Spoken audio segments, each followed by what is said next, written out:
Hey, how you doing? You might know me as Mr. Hollywood Miles V, Extra Money, but my mother named me Colin Mill. Now you might be wondering, why am I qualified to teach you everything from micro-budget filmmaking, making your own digital features, your own web series, your own commercials, your own music videos, your own vlogs? Well, I've been making videos since I was almost 11 years old. Just like most filmmakers, I started off making videos with just one camera and a PC. Those videos I made on my own allowed me to end up making videos with DMC or Run DMC, and I ended up being able to promote small businesses and help them with their social media marketing and their video productions and their online videos. And I was able to produce my own full-length digital feature, New York Shorties. So my skills in video production and video editing and social media marketing and management allow me to learn different skills and different crafts to help not only myself but other people use these tools to either promote their business, to help expand their brand, to, make actual video products. This is a day and age where, content is king. And today I'm going to help you learn video production, whether it's for your small business, for your social media, for your music videos, your web series, your digital features, and other things of those natures. You might make videos now as a hobby. Maybe you have a business that you want to promote with video. Or maybe you just want to add videos to your blog to make it stand out more. Or maybe you just want to make a film. So 20 years ago, you could have just came out with one video and ran with it and everybody would be like, oh my god, look what you did, you make a video. That's not the case anymore. Because of the digital age, everybody now can have a video and post it online. As long as they got the internet and a smartphone, anyone today could be a video maker. Now, it's the skills and the techniques that you have that makes you stand out compared to other people who just posting videos on the internet. Now, there may be many different reasons why you're watching it. Maybe you want to become a cinematographer. Cinematographers are mostly behind films and TV shows. Maybe you want to be a videographer. You want to shoot weddings and birthdays. Maybe you have a business that you want to promote through video. Maybe you have a vlog. You want to start a blog that you want to add videos on top of that. Or maybe you want to make films. Now, if you want to make films, you got to know exactly what you want to do, because saying you're a filmmaker is not technically politically correct. Because saying you're a filmmaker is not really an actual title. If you're a screenwriter, you write scripts. If you direct, you want to be a director. If you want to be an actor, you're an actor. You want to do the art direction, you're the art director. If you want to be the person behind everything, all your ideas, and you hire all those people, then you want to be a producer. But in this day and age now, what you want to be is a content creator. Because at the end of the day, that's all we're doing these days, is creating content. And depending on your budget or how well your film is, it may not be in theaters with the $200 million Avengers movie. You might be lucky if you can even rent a small theater around your way. But with the internet, you can actually put your film online and actually build an audience. Sure, low-budget films are being seen in theaters, but low-budget film in Hollywood's term is like $5 to $20 million. Now, you may never get to see your film in theaters, but you will be able to get it in front of an audience. So what can you do? You can watch TV, you can go to the movies, you can watch Netflix, you can feel inspired, and you just feel inspired of all the stories you want to tell. You turn to the internet, make videos and monetize them. Someone may hire you for your services. Everyday people on the internet doing something for no money, maybe for fun or as a hobby. But then tons of people start following them, and then it becomes a business. Okay, I get it. It sounds good. But how do I get started? That's usually the response I get. Well, that really depends on you. What do you want to do? Do you want to create music? Do you want to do music videos? Do you want to act? Do you want to produce a web series? Do you want to make a digital feature? Do you want to vlog? Each and every one of those things is a different way to express your thoughts, your feelings, the lessons that you want to share. Each of those ways are different ways to go about it. But the techniques are all the same. So what you want to do? You want to make films, music videos, commercials, sketch comedy, vlogs? Whichever you decide to do, the techniques I'm about to show you applies to all of them. My goal here is not just to teach you how to go about your video production, whether it's a digital feature, whether it's a short film, whether it's a commercial. My goal here is to teach you how to make music videos, commercials, or a digital feature, a vlog, with little to no money whatsoever. That's my goal here. The one thing I do want to stress, that even though I'm telling you how to do this with no budget, with no money, there's one thing that you will not be able to ask someone to borrow or get a favor with. The one thing that you can't borrow or buy from the store is discipline. Self-discipline and consistency is probably the two things I stress the most with this, because a lot of people get started and then when they don't see the results that they want right away, they give up, they quit before they can even build an audience. Sometimes they depend on little things like, okay, if I get a logo on a design or a web banner, people will respect me and they will come and watch my videos, yet they don't have one video out. People are thinking they'd be able to put out any digital product, but don't have an actual market to promote to. Don't have an actual base. Never put anything out on the internet. And want to depend on other people to make the things. Now, I'm going to let you know, when you're doing a no-budget digital feature, a vlog, music video, a lot of this stuff is going to be depending on you. You have to figure out how to do these things on your own. You're not going to be able to turn to a lot of people because it's really just you when you have no budget. So the two things I wanted to stress out right now is discipline and consistency. If you're able to just focus and be consistent and have the discipline to work on the stuff even when you don't want to, you'll get far. Because at the end of the day, this is a business, you know. Yes, it could be art. Yes, it could be fun. But it's not show art, it's not show fun, it's show business. So in a way, you have to treat it like such. You know, it's a hustle, a 9 to 5. There are kids right now on YouTube playing video games all day, but they do it every day for 18 hours a day and actually make a living out of it. It's discipline at the end of the day, you know? Discipline, consistency, focus, persistence. Those things are the most important thing out of everything. Making videos with no money is possible, but it's very stressful. Stressful as hell. The best thing I can tell you in the beginning is to keep things simple. The more extravagant, the more grand ideas that you have, the harder it is going to be to get that actually on camera. So you have to know in the beginning, what do you want to shoot? What is it that you want to do for your music video, your vlog, your digital feature?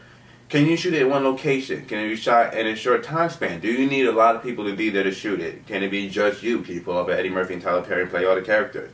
People want to be able to knock down doors and throw people against mirrors, but then don't think about the prop masters, the set designers, the stunt people, you know, your cast. You know, you could do that with just you and your friends, but I wouldn't recommend that. You know, I'm not a lawyer, but I would say, you know, unless you got that on paper saying they won't sue you for destroying property or, you know, getting help, you know, allowing them to get hurt in the process, then maybe you can get away with it, you know, but they're going to have to sign that paper. But without that, you're going to want to have some insurance, some, you know, insurance for the property. You want to be able to have some stunt people. You want to be, you know, there's a lot of stuff that go into making grand videos.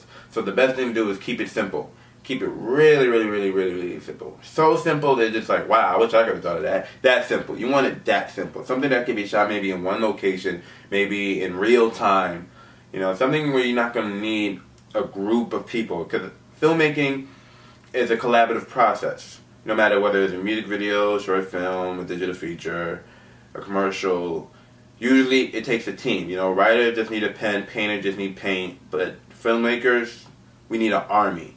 Producers need an army. Directors need an army. They can't just do it by themselves. And if you are making it by yourself, then all the job is relying on you. I can't stress that the most. Everything's going to fall on your lap. You are the key decision maker at anything, for everything, for the whole production. You are the key master. Everybody's going to be looking at you, especially when you have no money. It's all on you at the end of the day. Cut. Like and subscribe. I'm sure you heard that plenty of times on YouTube. That's how people make it on YouTube. You know, back in the day when I was uploading videos to YouTube, I could have never imagined that now that you can just post online and literally just make money from any of your videos, as long as, you know, they follow the guideline of YouTube. But when I started and I was just making videos, I just wanted to make videos because I like making videos and I wanted to share them with my friends. You know, I never would believe that 20, 30, 40, 50,000 people will go and see my video and share it with their friends and leave comments and likes. Never in my right mind that I believe I will get 1 million views on one of my videos and will be able to start paying my bills off of the videos that I post on YouTube. No one thought YouTubers will be the influence of the generation like the celebrities, athletes, and philosophers of yesteryear. But of course, like any market, what is cool become oversaturated. Now, I won't say anybody who's trying to join the game can't be a PewDiePie or a Kesey or, you know, a D-Storm Powers or Superwoman. You know, but YouTube is there's a new climate in YouTube when, you know, brands and sponsors are becoming more and more of the production. So now you have to be, you know, content friendly for your whoever's going to be sponsoring your videos. Maybe you don't want to sponsor on the video. Maybe you want to produce videos on your own without someone telling you what you can and can't put in your videos. Digital media is a new form of media. When it comes to short films, sketches, web series, digital features, all digital media. Social media is a platform to distribute it or promote it. Digital media is the actual content. Anyone can do this. There are kids right now at home popping zits. There are people playing show and tell with their personal purchases, also known as haul videos. People playing with their combs in an empty room so you can hear it, also known as the ASMR videos. In Asia, there's kids sitting in front of their cameras eating. Those videos are called mukbang. People playing lottery tickets, scratching off, winning or losing. People playing video games. People doing walkthroughs, top 10 lists, hair and makeup tutorials. People walking through their cribs pretending it's MTV Cribs. Thousands every day people are online, putting videos online and sharing it and making money off of it. YouTube is no longer a place just to post cute cat videos. Now it's a place of video businesses. You can make money on YouTube. Whether it's you're a beat producer, you want to promote your beats, and you use sketch comedy videos to promote the beats that you're selling. Whether it's a web series that you think could actually build and you can actually get it sold to a network like series like Money and Violence have. People are actually going to court for YouTube videos now. Look at the channel Video Games. They put like $1,500 into their channel, and once that made around $20 million, the partners all start suing each other over money. Brands are giving out money to content creators because of our ability to produce relevant, authentic stories that other people can relate to. So the only way for brands to survive in this climate of social media is to partner up with content creators. Now we're just not people on social media. Now we're social media personalities. Now we're brand influencers, brand ambassadors. Right now there's YouTubers starring in full-length feature films that's going into theaters, showing up on TV shows. There's some people that make $150,000 on one tweet. That's how big it is these days for you to be on social media. I personally was able to use my following on social media to build my own social media agency that allowed me to help small brand and businesses promote their business and their brand. Right now we're going to dive into how to produce your own no-budget digital feature, music video, or commercial. So let's talk screenplay. Did you have an idea of what you're going to shoot? It's a lot easier to film something when you have an outline of what you're going to do. Now, I write scripts for all my productions, whether they're a vlog, a web series, a sketch, a commercial, music video. But that's only so I can help my cast and crew know the direction of where we're going within the project.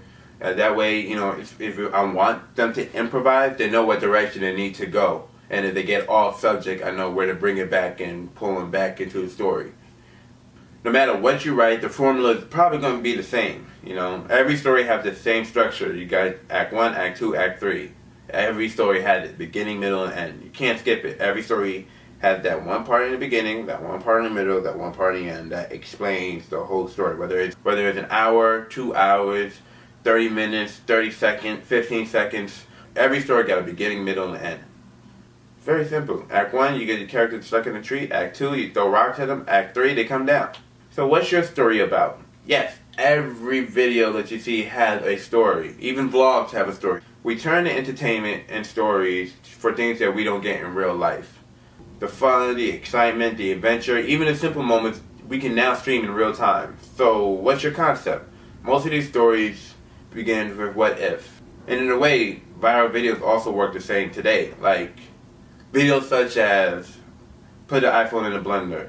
That makes you think, what if my iPhone got caught in a blender? A good thumbnail on YouTube have you sit there and wonder, what if such and such happened? The key to producing a no-budget digital feature, commercial, or music video is to keep things simple in your script. Did you keep things simple in your script? Because if not, you're going to be asking a lot of favors from everyone you know. Maybe you live in an apartment, but your film takes place in a house. You're going to have to ask someone who actually owns a house to film in that house. Maybe you need to film in a pool. You're going to now you have to look for someone who owns a pool.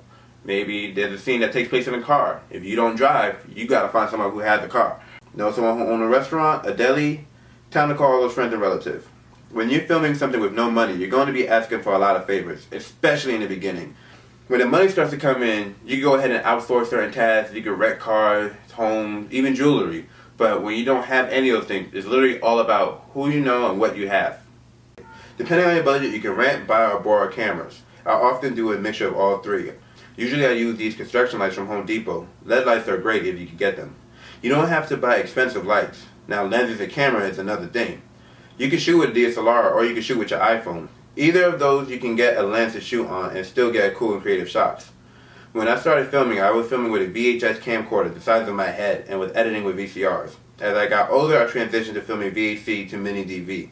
I borrowed plenty of cameras when I first started filming, but eventually all the footage had been saved on a hard drive and I began editing on my Dell PC. Before I learned about Avid, Adobe Premiere, Final Cut, I was using Windows Movie Maker. I edited music videos, short film, even memorial videos using Windows Movie Maker. One of my first YouTube videos that hit over 70,000 views was edited on Windows Movie Maker. Today, Hollywood films are filmed digitally on RED cameras or the Sony PMW F55 Cine Alta 4K HD camcorders. Try to say that 5 times. Some even still shoot on film using 35mm, but Ari, Panavision, and Anton have stopped manufacturing those type of cameras. So if you don't want to spend $30,000, I would recommend you using something cheaper. Currently, I'm filming on the Canon 70D DSLR camera, but that camera costs as much as my rent. My best advice? Start small. Look at Sean Baker. He shot his whole film Tangerine on 2 iPhone 5 using a Steadicam smoothie stabilizer and got it premiered at Sundance. Now, over the years, filming with no budget, I shot a lot of my productions with no permits. Unless we were filming in a small location indoors, 9 out of 10 times when we were outside, there was no permits involved. 100% of the time, there was no permits when we shot outdoors. No matter whether it was a bank robbery scene, whether it was somebody getting assassinated right there in the street. 9 out of 10, no, 100% of the time there was no permit. So, what I want to stress to you guys is, if you want to do something as big as, as violent or, something that may take up the block, the street, that may cause a commotion, there's a few things you might want to do before you start filming outdoors with no permits. One, you want to know the location very, very well. You want to have been there a few times to understand, okay, this is the time school children pass by. This is the time where, the cops rolling around the block. This is the time where old people sit there and feed the birds. You want to know what goes on in that location before you start filming. If it's in a residential area, you might want to be able to at least alert the neighbors or the people who live around that way to let them know that you're going to be filming there. Like when I was a kid, I shot this horror movie, and I didn't alert none of my neighbors that we was filming a horror movie. And in the scene, the girl comes up the staircase, the killer's in the staircase, she starts screaming, she's running down, he comes behind her, he's trying to stab her, and then literally neighbors just start poking their head out, see what's going on, and they poke their head right back in like, oh, I'm not going out there for that. And I had to go over there and let them know, like, hey, nobody's really in danger, we're filming a movie. But if I told them that beforehand, I would have had to stop the production in order to do that. So it's best to think ahead and be prepared for things like that when you're filming. Because worst case scenario, when you are filming in public with no permits, either the cop's going to come and tell you to leave, or you may get arrested for disturbing the peace. I've had a friend who shot a whole fight scene in a train, and not only did he get arrested for the day for disturbing the peace, but he also had a cardboard knife on him, and so they took him for that. So things like that you want to watch out for when you're filming with no permits. You want to think about not only for the safety of yourself, but the safety of the crew. One of the best ways to get around shooting anything with a big budget is filming on green screen. Now, when it comes to buying a green screen, it's not like you can just shoot yourself on any color green. It's a very specific color that you need to have. You could get it at B&H, you can order it online on Amazon. Mine came a part of an editing kit, the Pinnacle Home Studio kit. I got it for $128. Filming on green screen is pretty much the most inexpensive thing you can do when you have no budget. If you want to film yourself in a different location, if you want to actually film yourself with a couple people that's not there, filming on green screen is probably the most, not easiest, but affordable thing to do, as long as you're not trying to pull off a $200 million space epic. But the more complicated the shot, the more work you're going to have to do besides putting someone in front of the green screen. Now, there's a specific color of green you have to film on. You just can't use any color of green and call it a day. So you could get yourself a Roscoe's Digital Green and paint it on your wall, and that could be suitable. Or you could go to B&H and actually get an actual roll of green, put it on your wall, grab a hammer, put it up in there, put it on your wall like I just did with that one, and then you got yourself a green screen. When it comes to lighting a green screen, that's when the skills come involved. You need 3 light when it comes to filming on a green screen. Key light, your backlight, and your fill light. Without those 3, the lighting of your work is going to look different. I tried to film with maybe like 1 light, 2 lights before, but then I realized, okay, the green screen is lit, but now I'm dark, So, and it looks okay until you replace the green, and now you're purple, and everything else is working out except you. So when you're filming, make sure you have your key, your back, your fill. And that's for any lighting in general. That's going beyond just filming on a green screen. Lighting in general, whether you're filming on an iPhone or DSLR, key back and fill is your friend. Lighting is everything. Cleaning your green screen. This is not something you could go ahead and just go to your laundromat and just throw that into the washer and just put in soap and all that. It's not like that. This fabric is it's delicate. You gotta be careful with it, you know. I would recommend actually being at home when you clean it. You know, there's a stain, really just get up in there, clean it yourself, and then let it, air dry. Or just bring it to a dry cleaner. One or the other. Do not go to the laundromat and try to clean your green screen. I guarantee you your green screen won't work properly after that. It will still probably be the same color, but you'll see the difference when you're editing. Now let's talk about every guy's favorite subject when it comes to making a music video or a low budget digital feature, and that's making a low budget, no budget fight scene. Fight scenes are great. Fight scenes are cool. It's cool to watch, you know, it keeps your attention. But it's not the most easiest thing to shoot. Now, if you got yourself a whole bunch of unprofessional fighters, quickly someone can get hurt. The shots can come out looking fake. When you're producing a no-budget fight scene, problems will arise so fast. Everywhere there's going to be a problem, there will be a problem. You know, maybe something, you know, when you're planning a fight scene, you want to know every little detail. Like in any part of making a no-budget video, you want to know every little detail. You don't want to know where you're fighting. You want your actors to know the stunt choreography. You know, if you don't have an actual person to teach that, you're the one that's going to have to come up with that choreography with them. You want to be able to know the space, the area, whether there's going to be props involved, or you're going to use props, are they breakable, can somebody get hurt? Like, instead of using real glass, you need to use sugar glass. You know, you need to be able to know, like, alright, if my actor is going to run up this tree, can he physically run up this tree without getting hurt?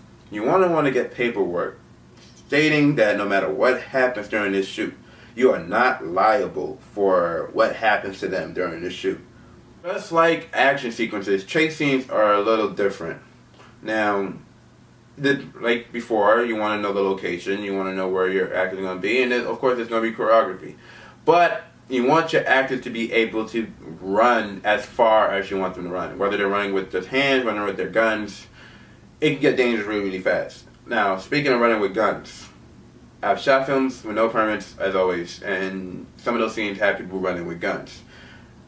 You really want to let people know what you're doing, because I've scared plenty of people with my actors running down staircases, coming out the doors with guns, and people will just run back into the apartment when they see people coming because they don't know what's going on.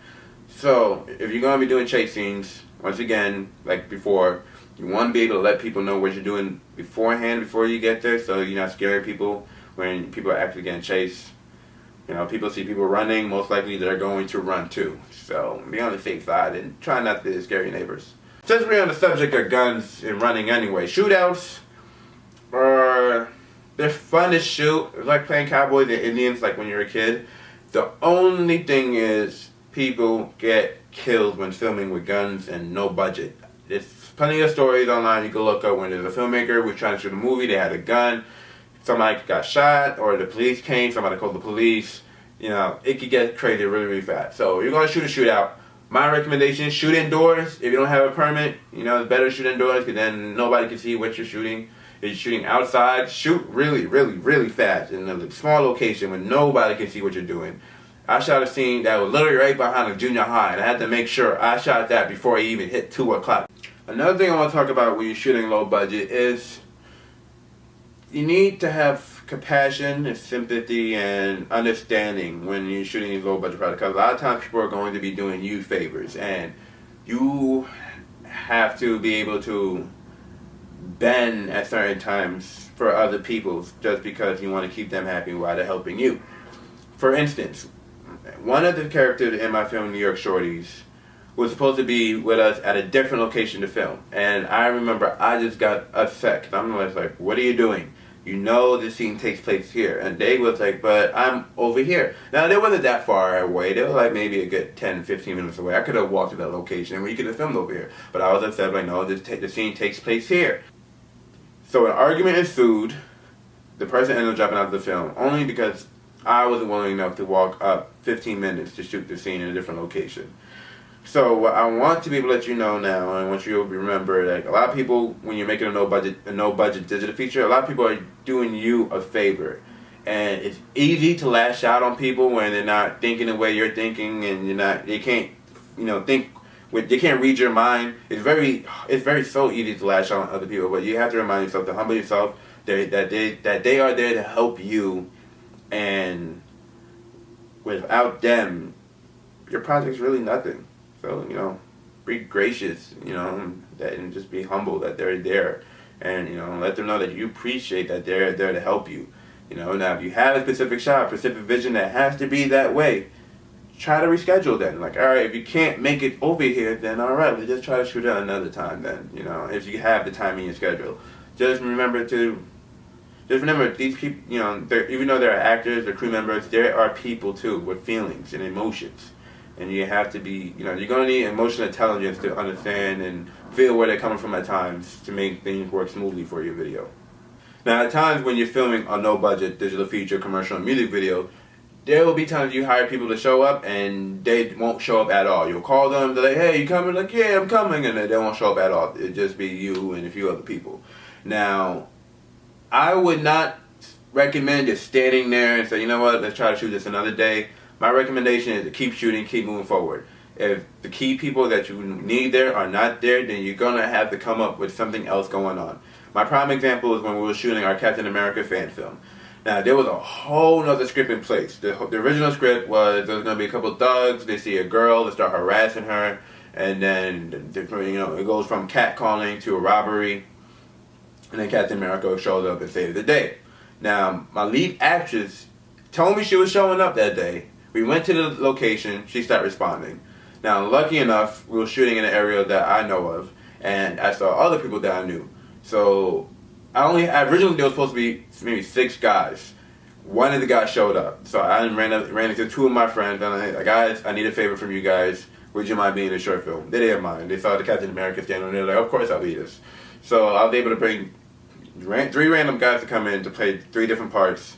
And then, because we didn't have anything else, remember, because originally it was supposed to be a girl, I didn't have anything else going on other than, dudes playing or hustling in the hood, pretty much making the environment feel unsafe for children. And lucky enough, there were children who walked by watching us from this movie, and they see Captain America, they see the camera, they ooh and ah, and I'm like, well, guys, you want to be part of the movie? By them being there, I was able to get them a part of the movie, and I was able to finagle a new storyline based around the kids and the gambling and Captain America saving the day to make the environment safer for children. But easily that could have went wrong. Easily I could have said, you know what, guys, it's not going to work, and could have not shot anything for that day. But because we kept moving forward, we had a new storyline, and we ended up making a really great short film. So when it comes to filming a location and there's no one there, use what you have. Another prime example is when we were shooting our reality show, reality filmmaking, the new season. We had originally, which got the location to hold an audition, and only 2 people came to audition that day, and we had rented the room out for 3 hours. So we had 2 more hours left for this room, and nothing going on. So we decided we was going to start shooting segments for our web series. So we shot segments for our comedy skits, we shot segments for our vlogs, we shot segments for our reality series. We used the time that we had in that location because we already spent the money for the location. If you're there, you got the camera, you got a little bit of your crew, don't waste time, make it work. You'll be surprised what you can do when you have little to nothing left and you can improvise. When you're filming with other people, you want to have other people's time in consideration. If you're going to be at a location, you want to let people know ahead of time, I'm going to meet you at this time, at this place, and other things of that nature.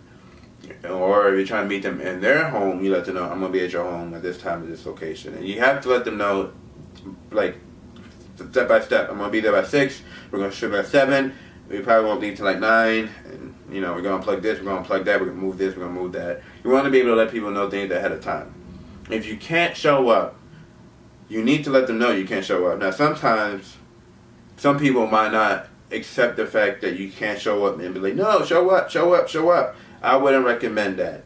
Because one time I met a YouTuber, and I decided I wanted to interview him for my web series. And the day of the shoot, my crew was supposed to be with me, but they fell out. And I told him, depending on my schedule, I don't think I'm going to be able to make it there because by the time I get there, I'm going to leave. He kept insisting, like, no, come on, come over, we can shoot this, da-da-da-da.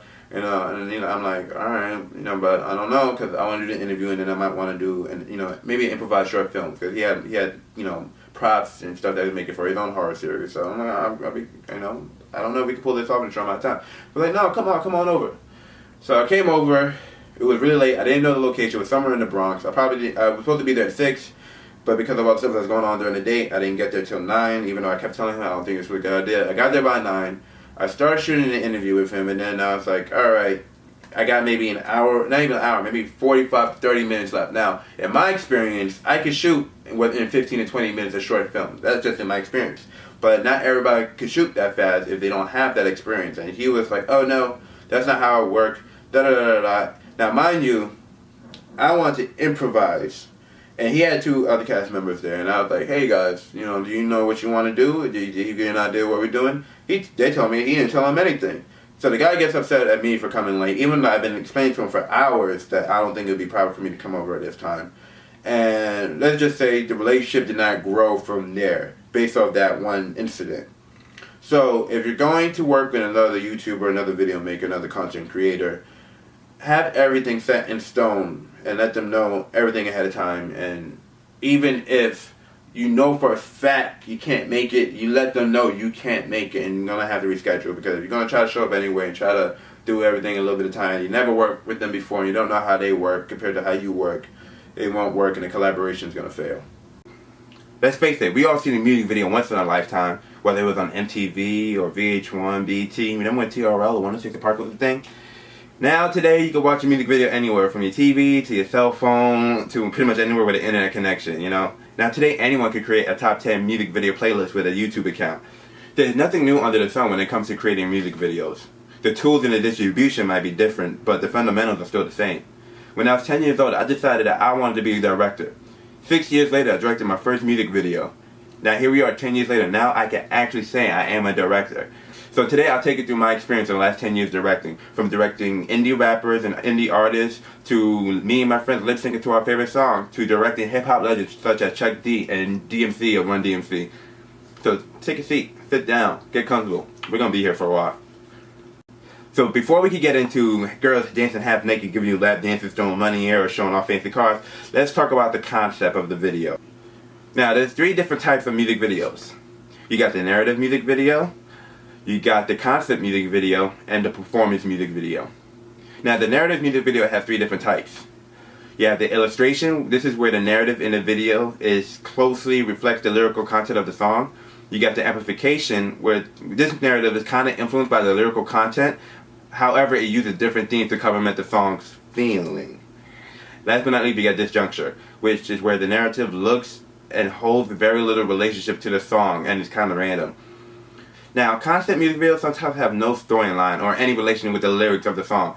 The imagery you see usually is surrounded by one idea or concept, but the footage does not have to make sense. It can either leave an idea in your head or just leave the audience confused. This is where the artists have to prove to be an individual, unique, and memorable.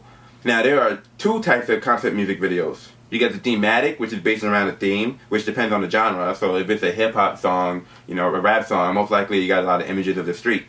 The other concept music video is the symbolic concept video. So you got their advantages and disadvantages when it comes to concept music videos. They can be creative, artsy, very unique and memorable for your viewer, but sometimes they can come off across random and strange, leading to a viewer not to understand what's going on. So you gotta be very conscious of what you're gonna put on screen.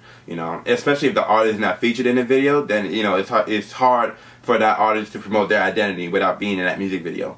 That's why narratives can help the viewer understand the artist's intention, showing that the artist is creating a story rather than just them being on camera. A simple plot always engages the audience further than just listening to the song. These videos don't have to be expensive. This is what this whole program is about, how to shoot on a low budget or with no budget at all. It just depends on what story or images or feeling you're trying to present to the audience. What are you trying to put on the screen? If the narrative is unclear, it can leave the audience confused, wondering what the message was. Now, performance videos are centered around the artist and generally feature the artist performing their song. Performance videos are very common in genres such as rock. First you see the band playing the instrument, then you see the audience enjoying the song. Pop is another genre that uses the performance videos a lot. They allow the artists to sell their identity and promote themselves to their audience. They get to sing and dance with other dancers and have a full-blown routine. It's a lot of fun, but it's complicated.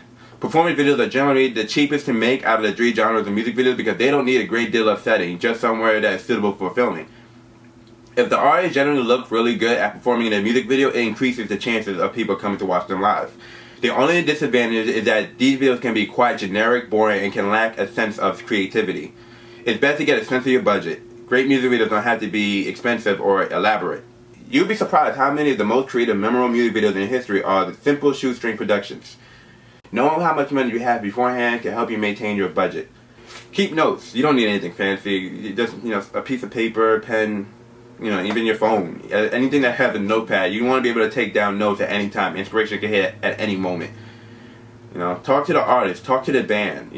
They may have an idea of how they want the video to look. They might have an example of, I want this video to look like this, But don't copy. You want to be original. You just want to be able to get the idea of how they perceive themselves and how they want their audience to perceive them.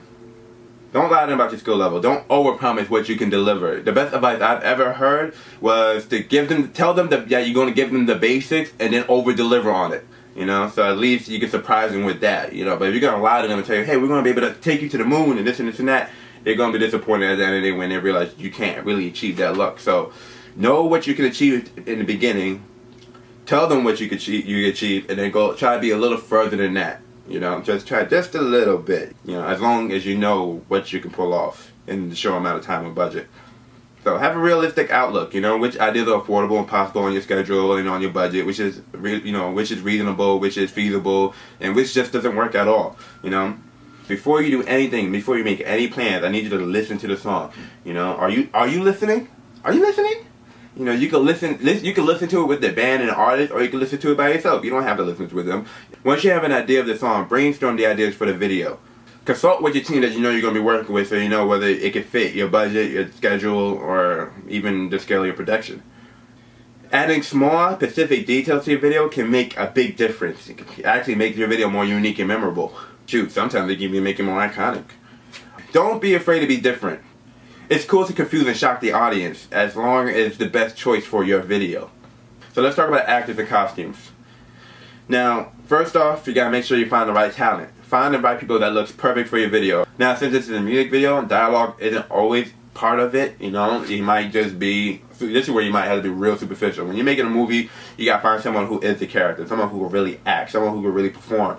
Now, music videos, you don't have to do too much talking, so this is where you might have to be real superficial and look for people who is right for the video, who looks like the lifestyle you're trying to pose, they don't have to be the best actors in the world, they just gotta fit the story that you're trying to tell. This is why you see a lot of models in music, in these music videos and whatnot, because they just really gotta look bad, they just gotta be sexy for the story, because, usually some guy's trying to holler at a girl. It really just depends on what look are you looking for. Sometimes it doesn't matter if they can act, it depends if they look good for the part. Like, look back at Michael Jackson's Thriller. He didn't find the leading actress who was starring in the top biggest movies that could perform. He went ahead and got a Playboy Bunny to be his co-star in the video. So find somebody who could look the part and who also can take direction. Because if you're going to be doing a lot of directing, you got to direct the actors, you got to direct the band, you got to direct the camera. There's a lot of directing you got to go on right here. So the best thing I can tell you is hold auditions and choose the best talent for that video. If it's a period piece or maybe the zombie music video, you have to figure out the costumes and the wardrobe. Whether you're buying it yourself, going to Salvation Army, getting stuff for cheap, cutting stuff up for about to be in a zombie costume, wardrobe. It really depends on the budget and what your storyline is in the video. But somebody got to take care of the wardrobe. If your videos tell a story, then you need to write down the characters, the personalities, what they look like, how they behave, how they move. All this is included. It may be a music video, but music videos are like short films in a way. Michael Jackson actually never called you music videos. They're all short films. So you gotta look at it that way. You're making a 3-minute movie in a way. Sometimes these stories have a beginning, middle, and end. So it's best to know who these characters are and what's their story while they're on screen. So let's talk about crew. Now, depending on the scale of the production and your budget, you might have to rely solely on yourself and your cast and crew. But if it's a big budget and you got a lot of stuff you plan to do in this video, like a couple musical numbers, cranes, drones, this and that, then you might have to hire a crew for your video. Now, the first on your crew list is the director. This might be you, most likely. So you're going to be managing every part of the shoot. You know, you're gonna have to share the vision with the cast and crew. You gotta deal with the light and sound. You gotta make sure that you have a couple cars picking up the cast and crew going back and forth. Might be you picking up people, might be you Uber. You know, but that's your job to figure out how people are showing up to the set if they can't figure out transportation. You know, you gotta make sure that all your locations are clear for shooting. You're the boss, so you gotta be the most responsible on set before anybody. Next in line is the cinematographer, also known as the director of photography. They will be in charge of capturing the action on one or more cameras. The director, you, or whoever you hire, will define the shot, but the DP will actually frame the scene, work with the gaffer to ensure the set is properly lit, and let the sound guy know when the boom is in the scene. Now the gaffer is somebody who makes sure all the lights are lit, the actors are visible, and everything is right for the shoot. The sound man is sticking mics in everybody's faces. But for a video which don't have any dialogue, he'll be the guy queuing up the song every time we start shooting so that the actors and performers have something to work with. The grip moves all the wires, all the lights, all the gear, seating, table props, and everything else that is brought to the set. It's easier to run a shoot when somebody is there to handle those things, or you'll be tripping over and moving stuff around all night.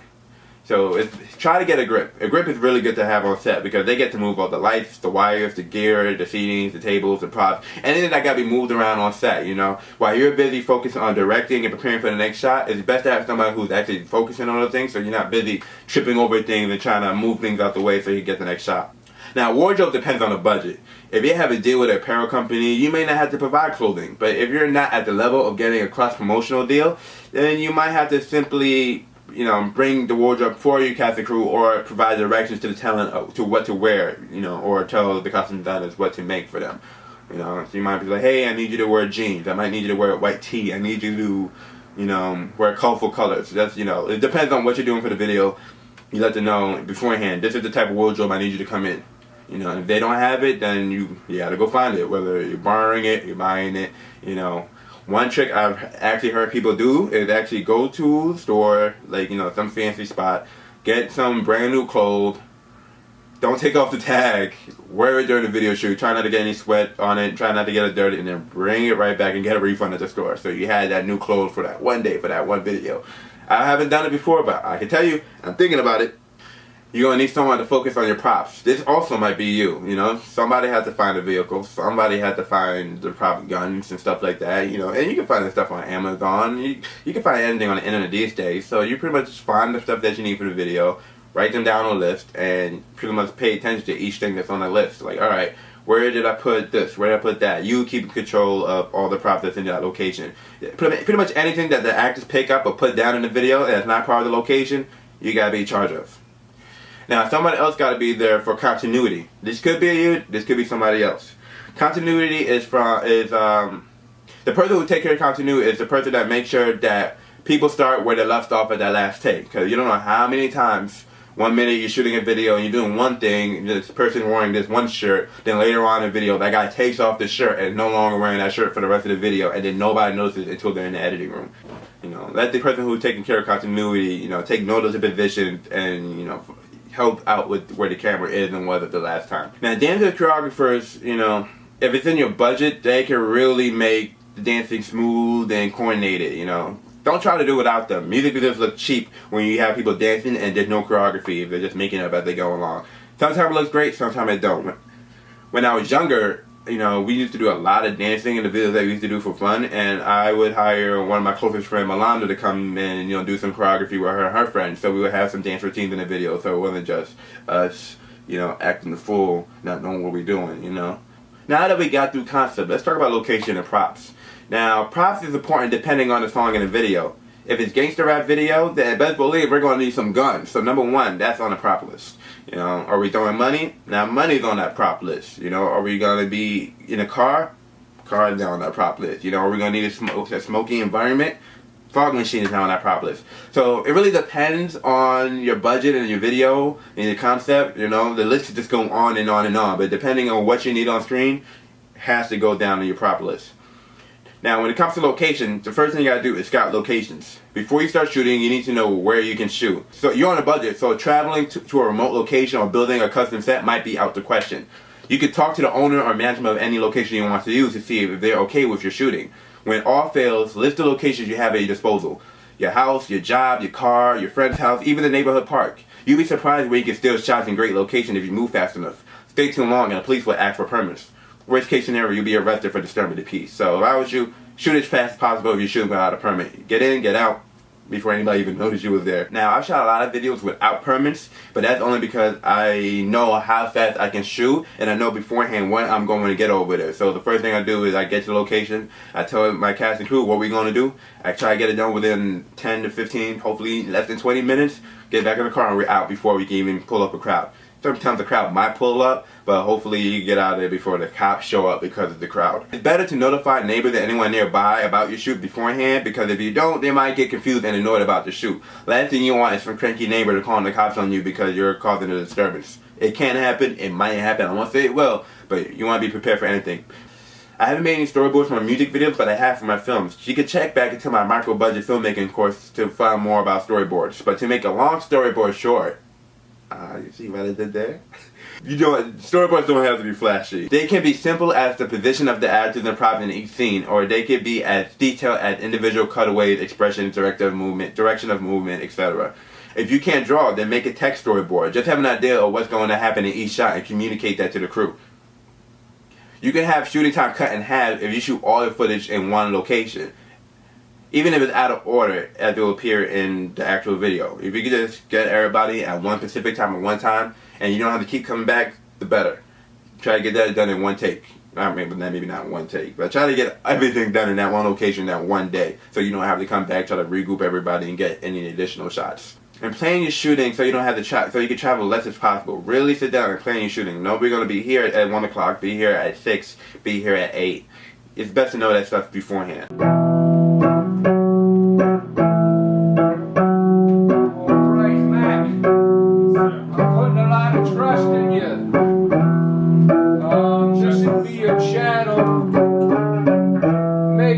Device is low and come up gently. Never put this up to 10 and say it ain't working, and all of a sudden, ba-boom, my speakers are blown. Got it. All right. So this day we shot Livewire with Red Arcade.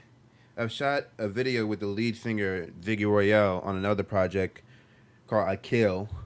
So this was the first time he wanted me to film him with the band.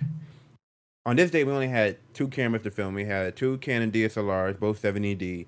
As well as 2 different lights. We had the construction lights that I always use, the 500 watts, which I usually use on my green screen shoots and pretty much any shoot that you need lighting for that you could get at like Home Depot or anything. And Ziggy's previous videographer, JR, had brought his own lighting with him.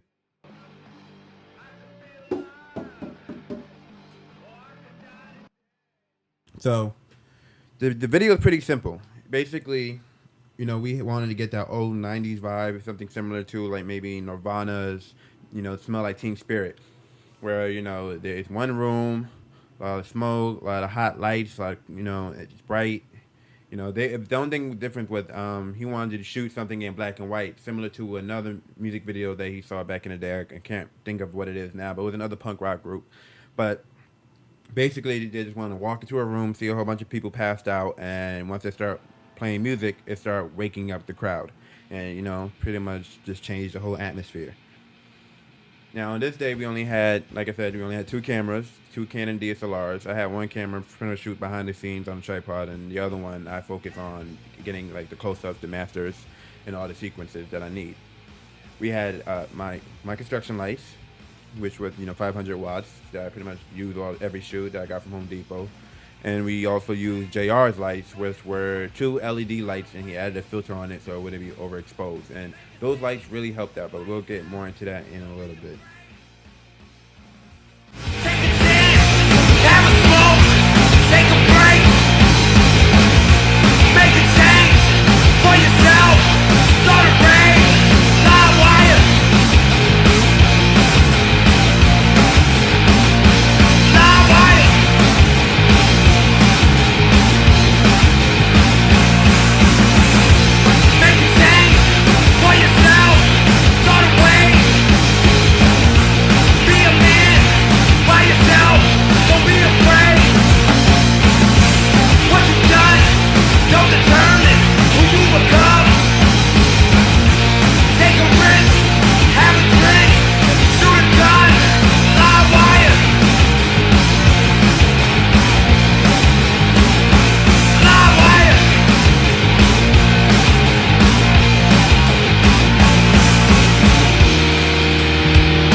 One of the hardest things about doing this video was the fact that these guys never lip synced before. They actually play their guitars, their drums, their instruments. They actually know how to play.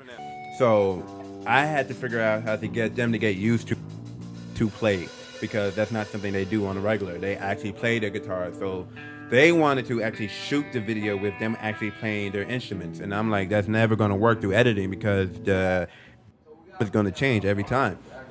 So while we try to figure it out, we like, we'll do different takes. One when y'all perform, one you're not performing, because we really didn't know exactly which take we were going to work with. So, like I said, we had lights that I got from Home Depot, plus the LED lights that JR brought with him with the filter on it. I made sure I had the lights separated because I wanted the hot lights, which are construction lights, in the middle. I wanted it to seem like it was on fire in the middle, and I wanted things to be cool on the side of the stage. You know, we had stage lights above the stage, but I felt like it overexposed the shot, so I just focused on just having the construction lights in the middle and the LED lights on the side. Now, it was really hard to pull off this because, like I said, the guys really wanted to perform their music. They really wanted to sit there and play their instruments, but knowing and editing that things were going to change, I'm like, it's not going to work that way. So we tried every different way imaginable, trying to figure out how to have these guys play on beat and stay with tune. So first we practiced with them just playing their instruments, seeing if they could catch up to the music, and that was a failure. Because there's no dialogue most of the time, it's just music. So you have to stick with the rhythm of the video. So what I like to do is get enough coverage as possible, so if I don't have enough footage of the artist singing or performers dancing, at least I have other coverage I can cut to in between the shots. You know, whether I'm going to cut to the drummer or the bass guitar, the other guitar, the lead guitar. You know, there's so many different ways you could cut to, especially in videos, you know. Now, you see right here, there's no way they were going to be able to catch up to the music at all. You know, either they're going to be too fast or too slow. They wasn't going to be on beat.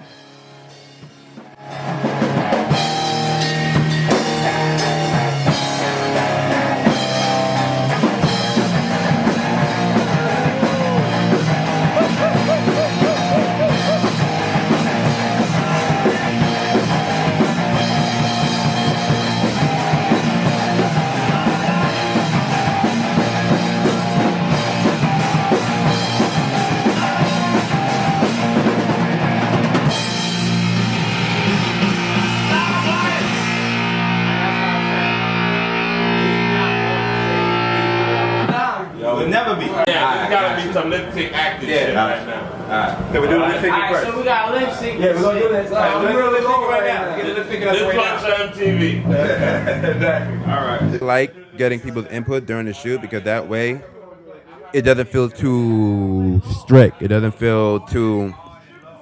One thing that I realized when it comes to directors who try to be in charge of every little detail without having any input, it makes things look kind of cheesy and it kind of just looks wrong. But I always look at it like it's a collaboration, you know? It's a collaboration with everybody. Like, even though I was the only director on this shoot, I had one of the extras hold the behind-the-scene camera, and he was telling me what he saw behind that camera. JR, who also brought his camera, I really couldn't do it without him, because he came in with the extra batteries. He brought the extra lights. You know, I was literally just with one camera, one battery, 2 lights, and that was it. So without JR, I really couldn't have done this by myself. But everybody got creative input. You know, at the end of the day, it's your creative decision at the end of the day. So you pick what you want to keep in the video, what you don't want to keep in the video. But it's best to have everybody's opinion on set, and you can figure out what works and what don't work. And, you know, when you get back to the editing room, you figure out what you want to keep. Drummer tune shit. Yeah. That's you playing. Right there. Hold on, let me see. Yeah, you gotta give me a count. Yeah, hold on. Pull it back and give me a Let me see something. One, Alright. two. Now, with hip-hop videos, it's a lot easier to do these things because nobody's playing instruments. It's just a rapper rapping along with his verse. So it's just a lot easier just to film him, recording him. But when it comes to instruments, it's a little harder because you have to actually show these guys as the musicians that they are. But as you see, we had to cut off the actual instruments just so they can actually pretend that they're playing the music. Basically, I told them to act like they're playing karaoke. It was weird at first, but eventually they caught on to it. The only one who really was still playing at the end of the day was the drummer, because he really couldn't fake that too much.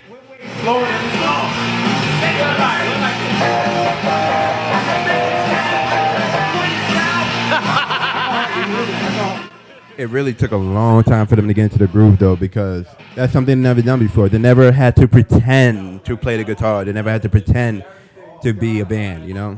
And I had to tell them, like, you know, this is for MTV. You know, MTV don't always, maybe regular MTV don't even play music videos anymore, but the music video channels where MTV still have, it's rare when you actually see them play a live performance. And I was like, what do you guys want? You guys want a live performance on camera, or do you want a music video? They're like, they want a music video. So I'm like, all right, you're going to have to pretend that you're playing your guitar, because you're never going to stay up to sync with the actual music if you're actually playing the guitar during the video.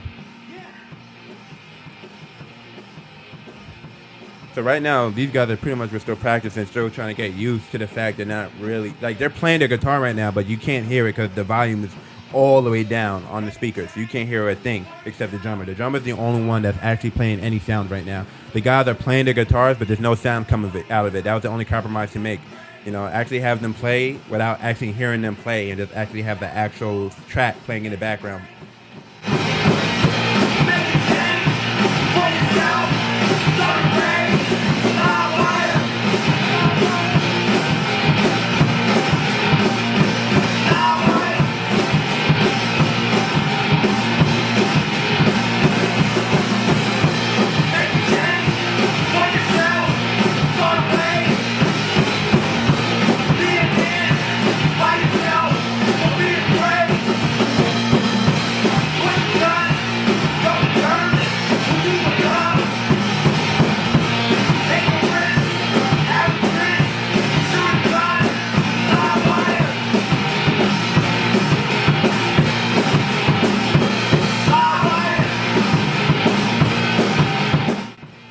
I rarely use any shots that I shot in this take for the video, except this one shot right here. That's why I like to tell you guys to get as much coverage as possible, because you never know at which take you can find the perfect shot, you know? Some shots are better than others, and you won't know unless you got like 5, 10, 12 different versions of that take to figure out which works. I heard David Fincher, the director of Gone Girl, Fight Club, That Girl with the Dragon Tattoo, Social Network, before he was making films, he was shooting music videos. And you can kind of tell in his work now when you look at his work as a filmmaker. But I find it interesting when he films, sometimes they will do 80 to 100 takes until they get that scene right. And that's be one scene. So imagine each scene doing 80 to 100 takes. Now, because you have no budget, you got a couple hours to shoot this. We don't have 80 takes, but I will recommend doing at least 2 or 3 takes with each person.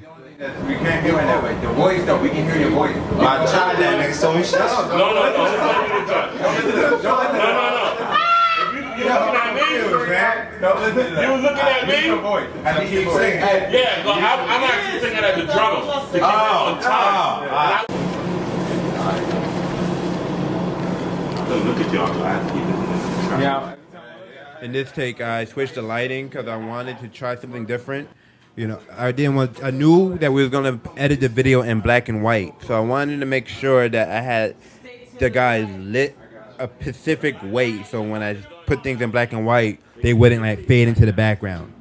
You know, not all of them like super black, but I'm just saying, you know, you want them to be, you know, you want the spotlight on them. You want them to stand out. You know what I mean? Especially because I knew I was gonna add some filters. I knew I was gonna, you know, change up the whole image that we're seeing right now. So I wanted a specific look where it seemed like really, really hot, like almost on fire in the center, and everything on the side was cool. Like wherever they were was really, really hot. Like where they stood was burning the area.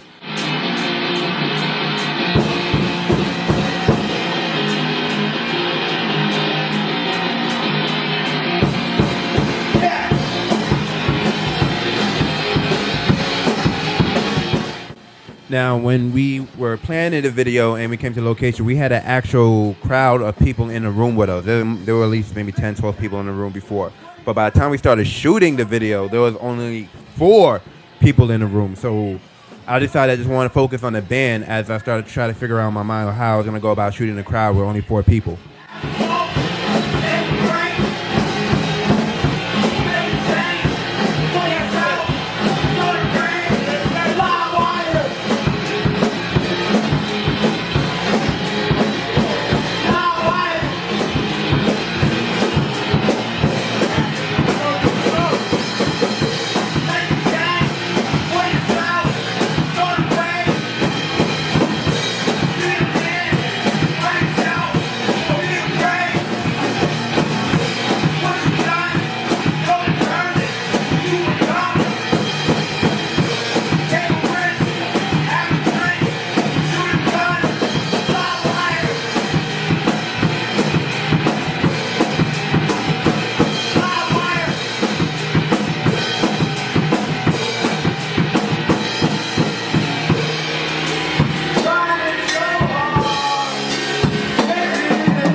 Keep going, keep going.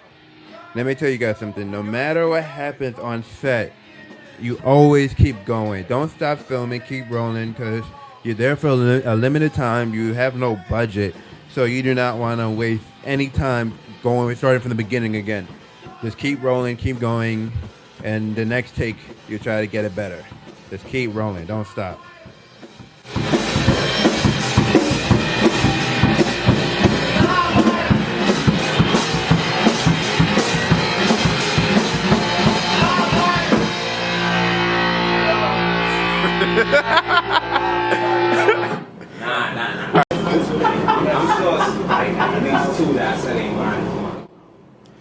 So I got the lights set up different. Now I got it on one person.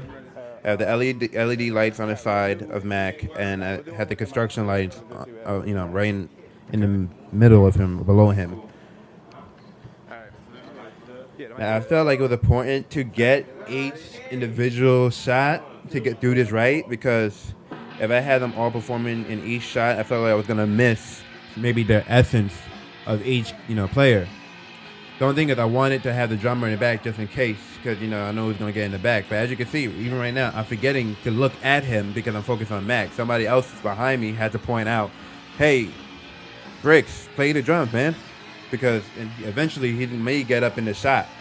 Bricks had to be in almost every shot, even though most of these guys are getting a shot individually. I knew in the back I had to keep the drummer to keep the image like they were playing all together at the same time, to make it seem like I never stopped filming the band the whole time all together as a group.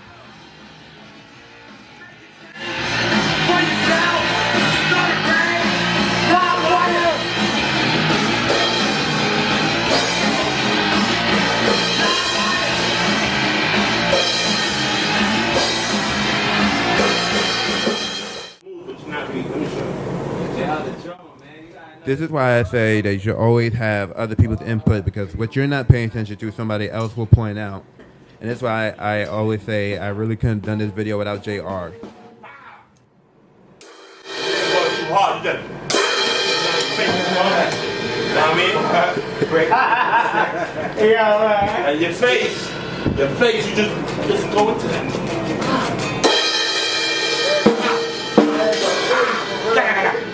I see you flip the stick just now. Yeah, okay. I see you flip the stick just now. For real though, for drummers, it's all about the face that Yeah. But don't worry, when we get to your close-up, that's when you're going to do all the faces, so don't worry. The only reason I'm telling you doing it because even though he's shooting it close-up, you're in the back, yeah. You do get popped up, yeah. Background, even if it's a blur, you still... The action's still there, yeah. Alright. Dig it? Do it again? Yeah. Ready? Look good though. Here's a low budget trick for you guys right here. You may see there's a little fog, a little smoke in the bottom. It's not coming from a fog machine. The proper way would be to get a fog machine, but I couldn't get one in time. So what I had people do was literally, I had them don't stop smoking throughout the video, off camera, not even on camera, but off camera. I wanted them smoking so I could get the smoke look. So consistently, I was just sparking things in the room and passing it to people just so I could keep the environment smoky. So when they played, it looked like they were so hot. The floor was on fire. It was steaming.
Another thing, if you can, bring the music on a CD and let it play off a CD.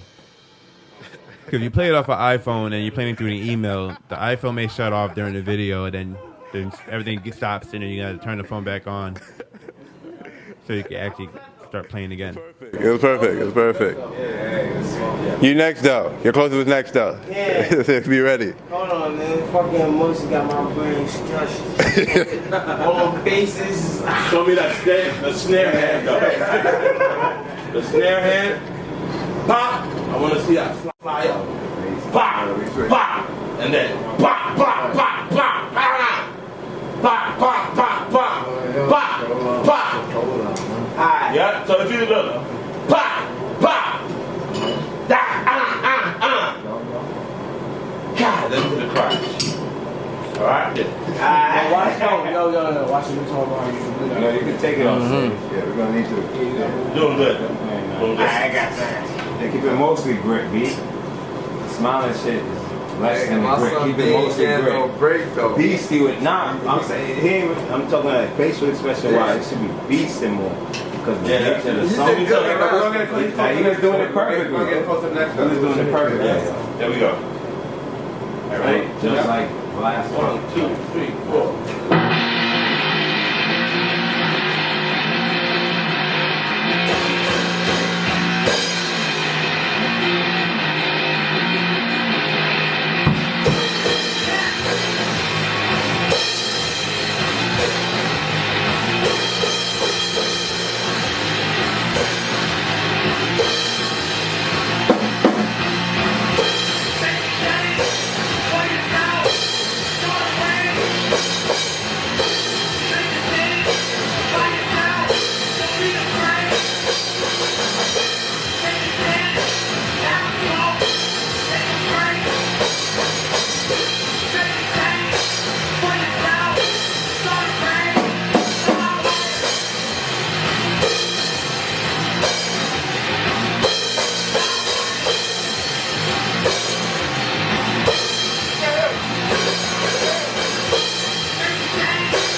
Yeah, I'm done.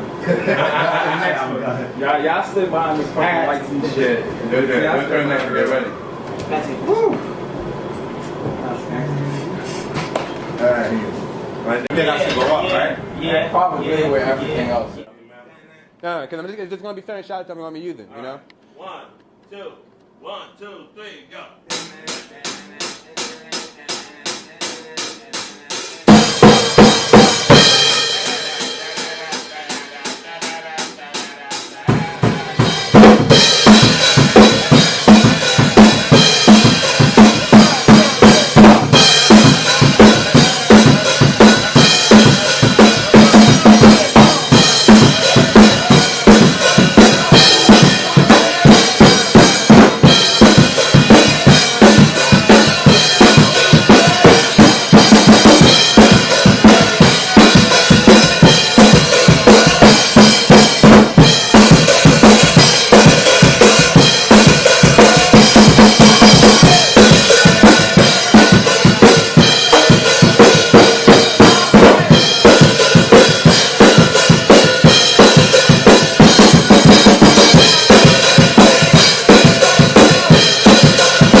was perfect. That was perfect. Filming our latest Element Water commercial.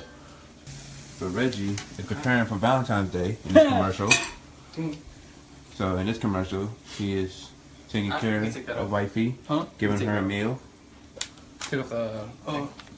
Okay, so this was our third Element Water commercial. We were doing something different previously. Before that, we've done a Super Bowl commercial. We did a jogging commercial. So Vinny had the idea of doing a specific commercial for Valentine's Day. I have Vinny here to help me out to talk about this. So with this shot, we have a slider shot. It was not very difficult, but we did a couple shots and at least 3 different angles. So at least if we did mess up on a different angle, we have something to cover with it. We had like maybe 5, 6 different setups: bathroom, kitchen, bedroom, kitchen table. We had we had to set up the slider in different directions because we knew that we wanted to use the slider for the whole commercial. Unlike the last one, which was more like a handheld commercial. Because really you wanted to get that smooth kind of texture. As in, it's kind of like simulating the water. It's just a smooth kind of feels, smooth kind of motion. And that was the whole idea of how we wanted to shoot it. It was a simple premise, guy wakes up, wakes up from a phone call, go, change clothes, wash up, start cooking, and wait for his girlfriend to come and surprise her with flowers. Very simple premise, but it got really hard to shoot after a while because everything got to look perfect.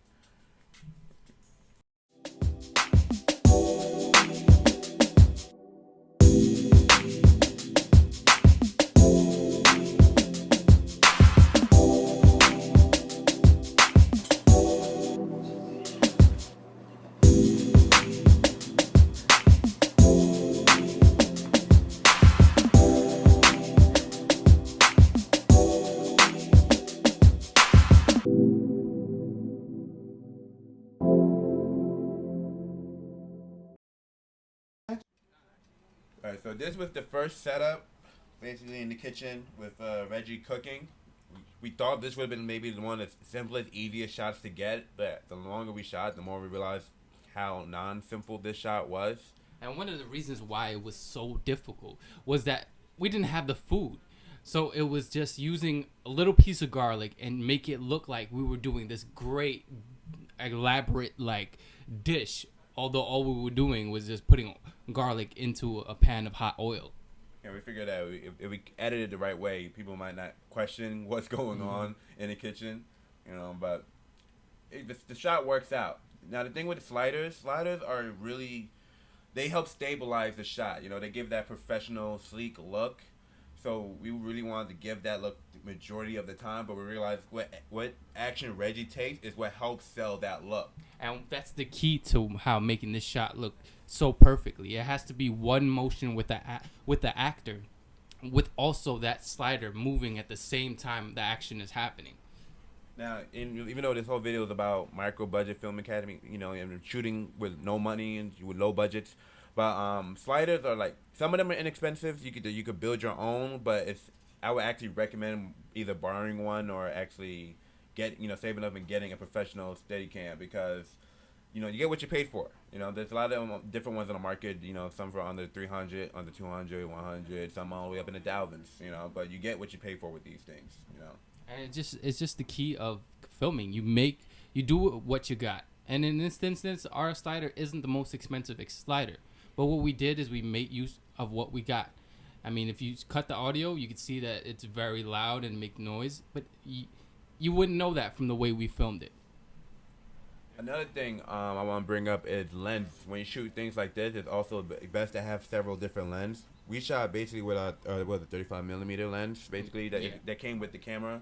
But sometimes with shots like these, people you will use a telephoto lens so they can, it can compress the space, and it does help sell the shot. But what we decided to do was try to pull a Bayhem where we have the camera moving one direction, but there's also something in the foreground and the background.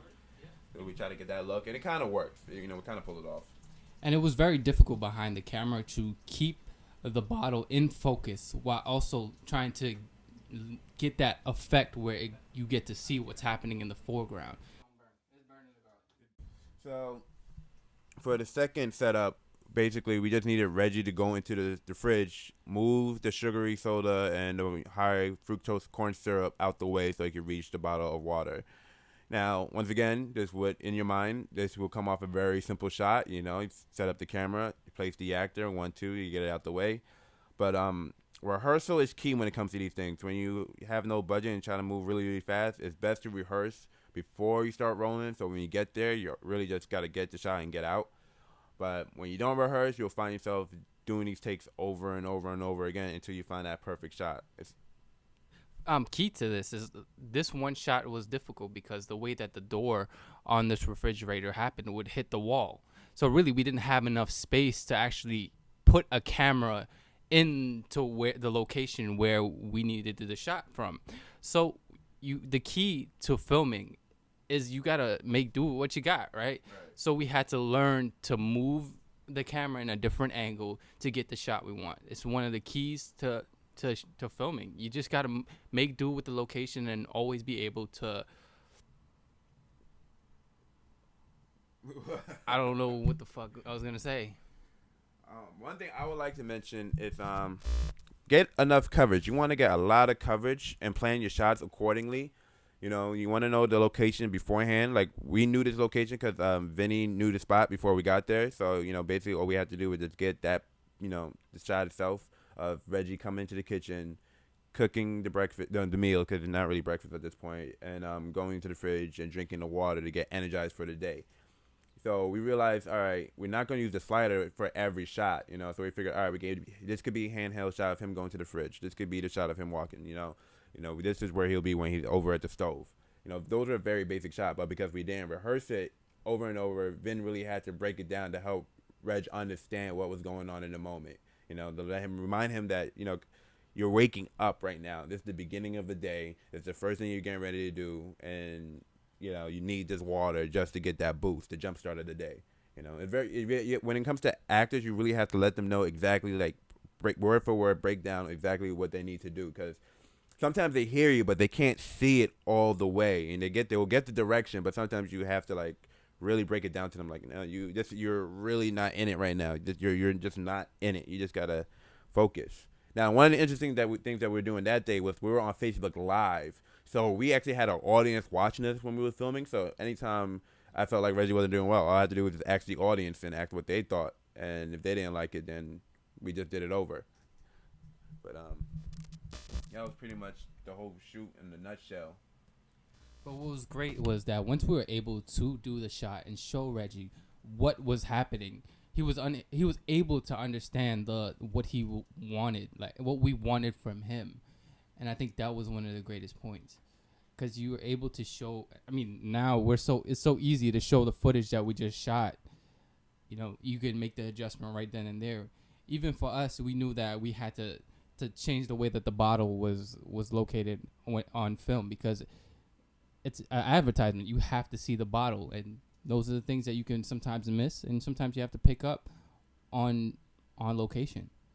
One of the things about shooting commercial, you always got to remember that the product or the service is the star of the commercial, not the actor that's in it. So basically, the actors in the commercial are there to, like, amplify the product or the service and make it, you know, seem more credible than, like, people do use this on a normal basis. Like, this is a product that people need in their daily lives. And that brings up another point. Every little detail, even to the shirt he wears or what's on the walls, play a very important role in a film, because a lot of people, as much as you don't see it at that time, a person that has never seen the film or the short will pick up on it, and it does play an important role on what's in your background, what's on your actor, and what's around the product or person you're trying to promote. Speaking of background, I do want to mention that when you're filming on location and the property is not yours, you have to really think of the people who own the property. You know, there's personal pictures up there. You want to try the best you can not to have those images up there, so, you know, you protect their family, protect, you know, the people that actually live there. You know, you also want to protect the locations. You don't want to start ruining the location just so you can get a shot, you know. Because a lot of times, you know, like earlier when we were shooting the cooking scene, we could have had, the kitchen could have came on fire if somebody wasn't paying attention to the stove. You know, like, you want to be mindful because this is somebody else's property and they're allowing you to come in to use their property for your video. So you want to be mindful of that with every direction or thing you want to do when you're filming that day. Just on this shoot, when we were actually cooking, we were cooking so much with the garlic and the oil, which is not a great idea for dinner, but it started to smoke because we were using it so much and the oil got so hot. So we, at some points, we had to stop, and you have to keep redoing with new ingredients, and you had to turn down the oven and the stove, and gotta be very mindful of what's happening around you. And it's a lot, and you gotta that's why it's very important to know your crew. And as much, the people around me that day helped much more, and when I couldn't do something, somebody else picked up, and that is a very, very important key to picking a crew. One more thing I would like to add, since we're talking about crew, look into like a food stylist if you're planning on showcasing a lot of food in your video. For food stylists, their whole job is to make sure the food looks good on camera. It won't be edible, but it'll look good on camera. And that's pretty much it for this one. Good. So one of the greatest tips I could ever give you, or anyone, even for myself, is the only way you're going to perfect your craft or even get comfortable, or the best way to learn, is to actually do it. And it's the most easiest thing you could do, because you're your own critic majority of the time. And when you see what you filmed, you think, all right, this is what I could have done better, or this is what I could have done better. But at the end of the day, the only way you're going to know is if you do it. So just go ahead and try. Nothing's holding you back.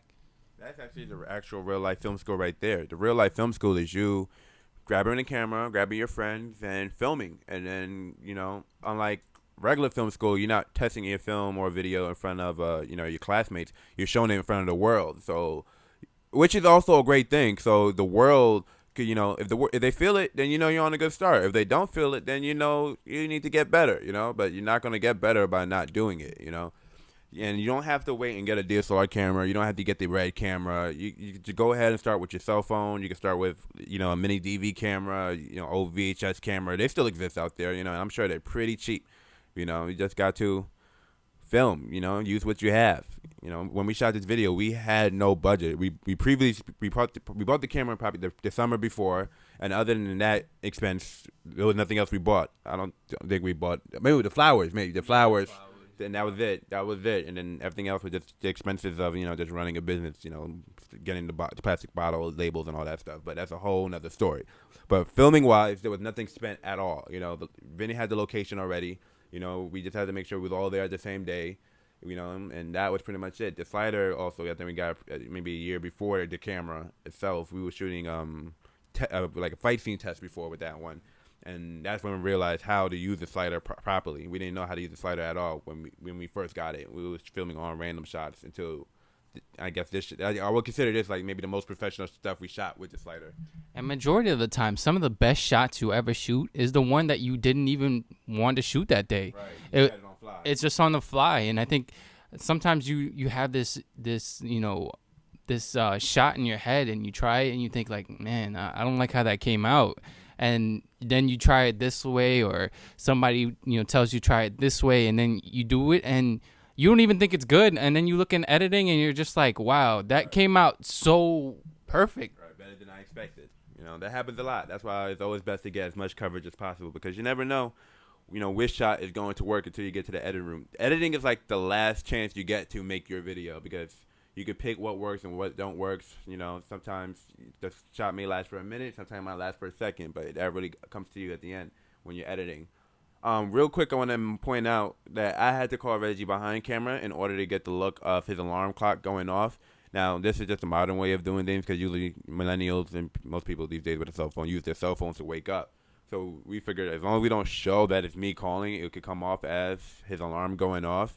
But it's best to have somebody else on set who will take care of things like that. Yeah, because in this instance, we had to change the contact name, and then we had to call him and all that stuff. The lighting, we had to change in editing. Like, cause he's supposed to be in sleep right now, but we figured, all right, we could change the lighting and editing. Well, we couldn't figure out the phone situation. That was going to be a big issue. And I know it seems like we're telling you, on the fly is the best way to film. That's not necessarily true in most cases, even though we did have a lot of shots that we shot, on the fly and got everything at that moment.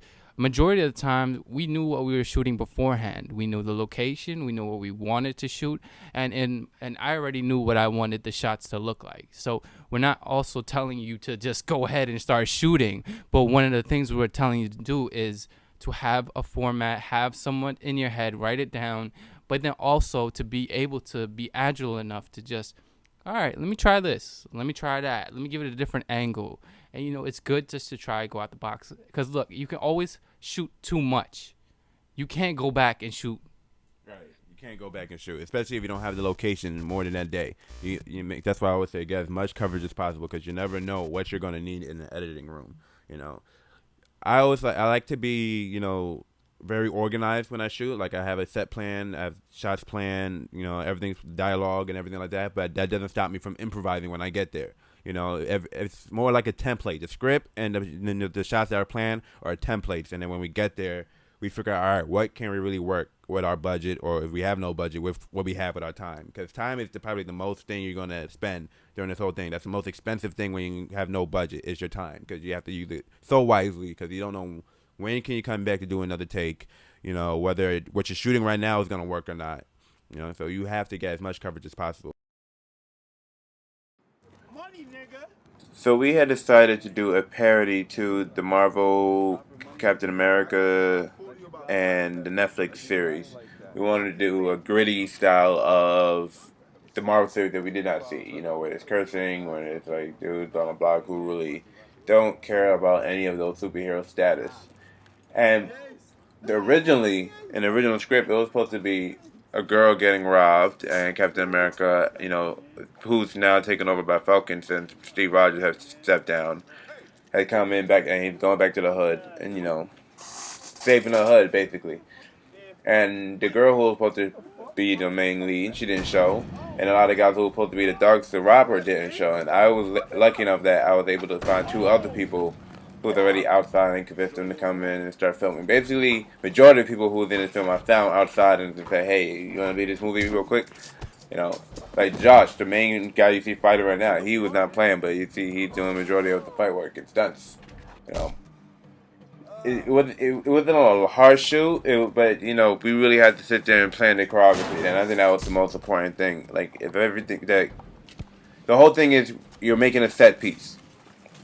Action set pieces are like little stories of their own. Now, most movies, action films, may have like 20, 30, maybe 40 action set pieces. Well, I don't know. Maybe if it's Star Wars or something, but most action films have plenty of set pieces, and each of them contain their own little short story with a beginning, middle, and end.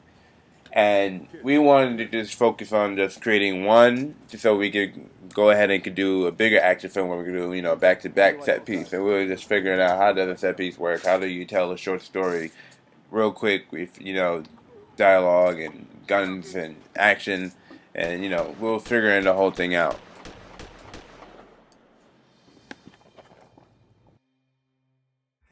Everything around me, we get cream. Hotter than the summertime, yes. We bring heat. Beating up this track, I think you need to hear the next beat. Don't mind me, yup, I'm an asshole. Because I be worried all about the cash flow. Lose friends. On the scene on the set of this movie shit, man. My nigga Cole out. Got my nigga Todd and cut with the strap.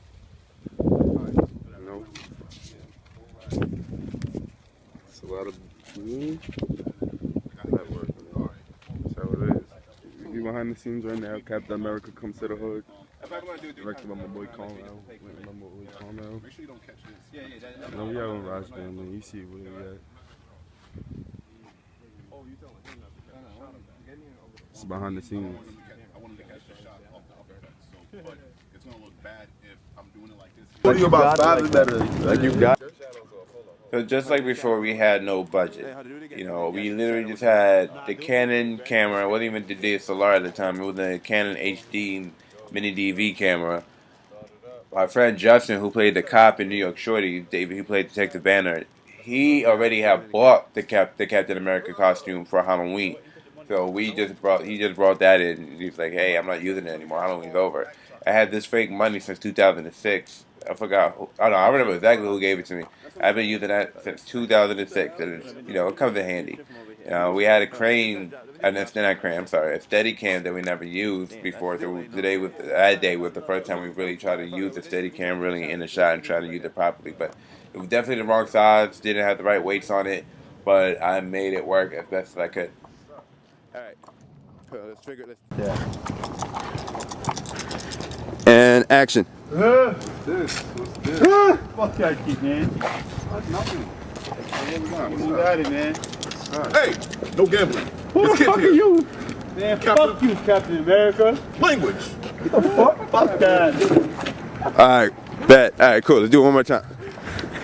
Hey, you gotta put, like, when you hit the shield, you gotta act like your hand hurts because this shit is supposed to be hard as a moment. I didn't know you were gonna put the shield up. Alright, ready? Alright. Boom. Alright. Ready, guys? Ready, y'all? 1, 2, 3. Action. What's up? Get the money up. What's that? Nothing. Hey, no gambling. Just kick here. Who the fuck are you? Man, fuck you, Captain America. Oh, shit. See? Alright, hold on. Do it again. Do it again. One more time. And Do this shit out loud.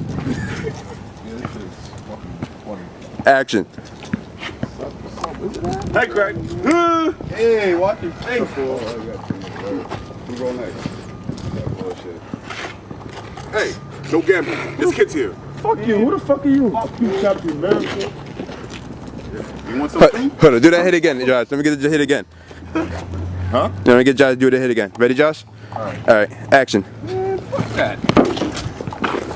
Let me get your I didn't get the reaction properly. Should I punch him afterwards or something? No, we're just gonna do that shit. We're gonna get to it afterwards. Alright. Ready, action. Fuck that. Nigga drop. Alright, one more time. Fucking hurt, John. Like, do some shit, some dramatic. You gotta really be hurt, nigga. Try to punch that shit. Fall on the floor. I thought I sealed you. Yeah, like, you know, like you just broke your hand. What? Like you just broke your hand, like what the fuck? Like, you're looking at it like you're surprised because you didn't think the shit's gonna be that hard. But at the same time, your hand's all fucked up. Like, alright. Ready, action. Fuck that. Oh, fuck! What happened, man? Fuck him up. Oh, fuck! My head! Fuck! Yo, man! You want some too? Yeah, why not? Man. I broke my phone. Josh, you're supposed to be getting up from here. Alright, tell me when you're rolling. Rolling. Alright, show you one more?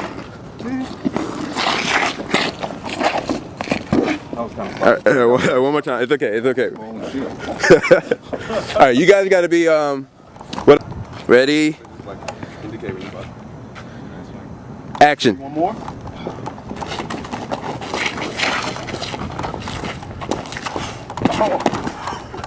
Alright. We're gonna do it again. John, how many falls you got left in you? Like that one. Yeah.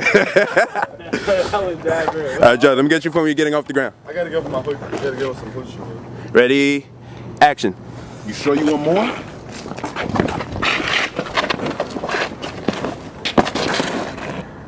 Alright, one more time, let me get it from back here. I feel like this fucking shit keeps rotting up. I don't ever want to know what that feels like. That's a joke. Gotta take advantage of that one. Alright. Yeah, ready? Cold. Can I slow down a little? Yeah, you can slow down. Yeah, because it don't look good. I feel. Alright. Alright, so. Action. Sure you want more?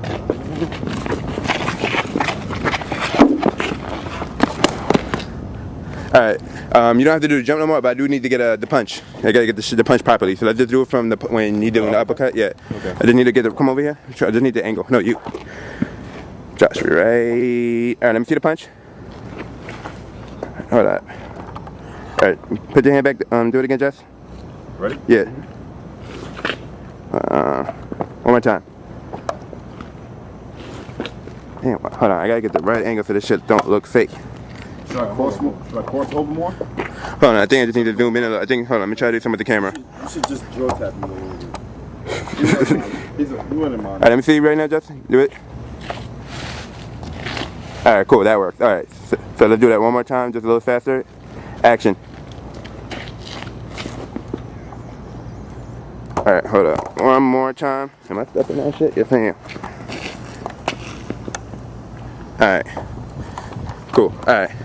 So let's just do it. Let's just get you on the ground falling, and I'm gonna have the camera come back on you guys. Action. Yo, Josh, you good? What the fuck? Man? Yo, this man. Greg, I need you to charge at him. Like, did he just fuck up the man? At him? Yeah. What if he just punched me? We're not gonna get that yet. We're gonna plan that shit in a second. You just got full charge. All right, ready? Action. Fuck What the shit, fuck? Man. Wait, All what? right, cool. All right, so it's the 3 punches. Yeah, but I can't see the change, Josh. Can't see the change. Wait a minute, man. Chain. Cat masses. Ready? It looks better than it feels. Don't worry about it, man. All right, hold on. Ready? Action.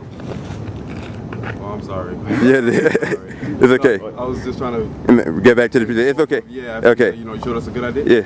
All right, so All right, so just do it from your line. You think it's you sure you want more? it Ready? needs to be down then. Huh? It needs to be down then, right? Yeah, not really, because I'm gonna have to get a close up of you saying it anyway. Action. You sure you want more? Yeah, let me get the kick. I want to get a better version of the kick. All right, just do it as I'm Justin. Ready? Oh, okay. Go. Perfect. All right, cool. All right.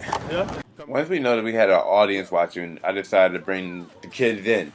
You know, they were really sitting there watching the show, and I was like, hey, do you guys actually want to be part of the short? You know, I was actually looking for the adult who was with them, but weird that they were really not with an adult. I had to give them my card, and I was like, please have your people call me after this so they could know what you guys were up to and, you know that this is going on. But I actually never even heard from the parents, and I don't know what's up with that. But they get their names. They're in the credits. But these kids were just great. They came in, they got their shots really fast. You know, I called them in twice while they were watching, and they fit into the story perfectly. You know, like they were planned to be there. You know, the universe works things out when you're just going for it. You know, when you, I could have just gave up when the main actor didn't show. Like, all right, the short's not gonna be shot. It is what it is. It's over. You know, we'll come back another day. You know, but I was like, you know what? Let's go out anyway. With the one person, we literally had only one person to play the dog in Captain America, and we're like, all right, let's make that work. And then, you know, we found 2 other people. Like, all right, cool. We got 2 people here, and then we found 2 more people, which were the kids. And, you know, we was able to make a little set piece out of that. Now, we had a few props in this one. We have the bling, the guns, the cash. You know, we had a small amount of props, not too many. You know, a lot of the stuff was done from Amazon, from friends. You know, we really didn't have too many props on this one. But just that enough was able to, you know, to sell the scene. You know, you didn't really need too much. You figured out, like, all right, these guys are from the hood. You know, like, all right, they're playing dice. You know, the gambling outside. You know, the location definitely helped out as well, you know, because, you know, this is definitely in our hood. Anybody who from Southside Jamaica, Queens, who's seen it knew exactly where the area was when they saw the shore. Like, oh, man, that's right there by Green Quartz, you know. So it really did help sell the story. Ready? Ready for what? What's this? Alright, action. Alright, so let me get your reaction after you hit him, after you hit the hand. So put your hand out. Put your hand out, like towards the camera. And now pull it back like you just hit it. Fuck. Alright, your turn. You too, Greg. So put your hand out. Alright, so now take it back like you just got hit. Alright.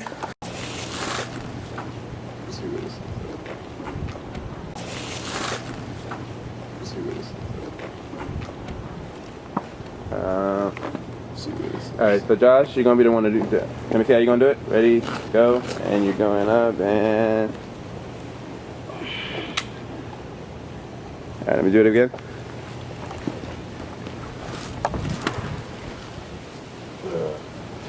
Wait, hold on. Let me wait for me to get short behind the line first for you to do it. So lay back down. And then you get up. No. Yeah. All right, just like that. One more time. Let's do a little faster. Gotcha. Wait for me to get behind the line, okay? Let me know. Go. All right. Try to do it. All right, one more time. And this time I'm gonna have the camera come towards you. And action. Damn, hold on, I didn't get it right. Action. Oh, sorry, dude. It's all right. Action. Damn, fucked up that last one. One more time. I'm moving too slow? No, it's me. Action. One more time. I just gotta get this shit right. Action. Alright, cool. Alright. So, Yeah, I'm trying to practice my shield skill. hold on, lay back, wait, one more time, lay back. So, putting the gun out? The same way? Yeah. And I need you to do like that, type of thing. Oh, okay. Like, because you're not throwing the shield at you. Oh, like that? Yeah, like, oh shit. And then, you know, ready and, no, you're already up, you're already up. You're already up and shooting. Shit, he's throwing at you. Alright, cool. Wait, one more time. And, hold on, matter of fact, I think I got a better way to do it. Go. One more time. Ready? Go. Alright, cut. Alright. Ready, Greg? Hold on. Back up. Yeah. Action.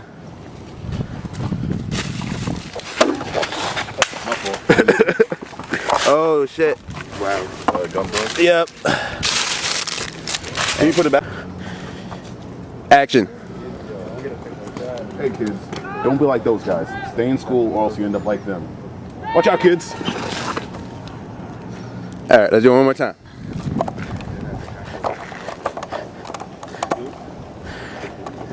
Action. Hey kids, stay in school. Never be like those guys, alright? Watch out, kids. Great. Alright, one more time. Action. Wait, Greg. Shh. All right, hold on, I'm sorry guys, one more time. Josh, let's keep it lower. Action. Hey kids, remember, don't be like those guys. Stay in school or else you end up like them. Watch out, kids. Alright, let's do it from the watch out. Ready? From watch out. Alright.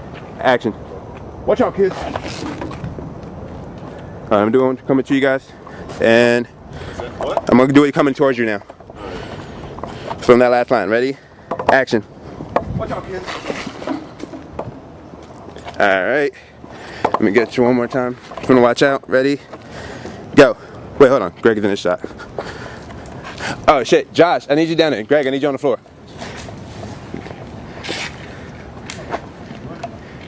It's broken for real? Say what?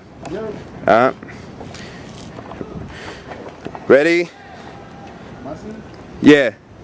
Action. Oh, Justin, I'm gonna have to signal you when to do it because you won't be able to see him. Alright, so I'm gonna pay attention to me. I'm gonna signal you. Alright, go back down, Josh. Can we get him over here a little bit? Yeah. I have to be by the fence. Oh yeah, true. I was looking over this way. Alright. Very good. Let me see if I can get him in the shot now. Alright. Ready, Josh? Yeah. Go. Watch out, kids. Alright, just throw it. Huh? Just throw it at, don't throw it at him, but throw it around, draw to his direction. You know it's gonna just fly that way, right? Well, we're gonna cut it before then. You want to just I just need a shot of you throwing. That's all. I just need a shot of you throwing. It's gonna go anywhere. Obviously. It's okay. It's okay. Ready? So go back to the stance. Let's do it from the beginning. Ready? Hold on. Actually, everybody get back up. Back up. No, you guys on the floor. Josh, you're gonna do the getting up. Ready? So. All right. So actually, if I'm going like this, I can actually throw with my right. You wanna throw it with your right? So throw on your right then. Next, if I have it like this, I can always grab it and throw. All right, Josh, ready? Yeah. Jesse, looking at the kids. Josh, ready? Yeah. Go. Yo. All right. Definitely intro. All right, hold on. That's okay. We'll do it from this angle then. All right, so. But try not to hit your camera. All right. All right. You guys can stay on the ground. Action.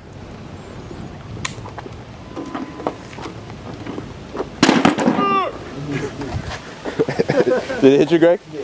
Oh shit. And go. All right, I want you to look up. Like Captain America, I need you right here so they can see where you're standing. All right, so go back, and do it again. And go. All right, so I just want you to like nod your head that you're agreeing with him. Like, okay, just say okay. Okay. Look at him, don't look at me when you say that. Ready, go. Okay, yes, Captain. Great, all right. Yeah. I saved the gun stuff for last because, you know, we're in public and that could really get us in trouble. Not even in trouble, it could get us killed. I'm from South Jamaica, Queens. You know, they don't really play when they see black folks with guns out here. So I made sure that was the last thing we shot. You know, so I made sure we shot out of sequence, and I was like, we'll just come back to the gun stuff last because I didn't really want the kids to be too close when we're shooting that sequence, and I wanted to be able to like shoot it real quick and look, and look over my shoulders while I'm shooting it. And action. It's kind of difficult when you're not shooting with permits because you got to think about the safety of your crew, your cast, yourself. So you have to think of everything. So that's why I hesitate when I shoot with guns outside because it could become a problem real quick if it's not taken care of properly. Let me get the punch one more time. All right, so you can just do it from right here. Yeah. All right, so. All right, a little faster this time. All right. Action. Too fast? No, that's perfect. All right. All right, just gonna do it in wide shot now. And go. Hit this shield harder, Greg. You want to hear it? Yeah. All right. Go. All right. One more. Let me get a close up of y'all doing it. I don't know how the fuck am I getting knocked out like that, but. All right, ready? Go. All right, cool. Ready? Action.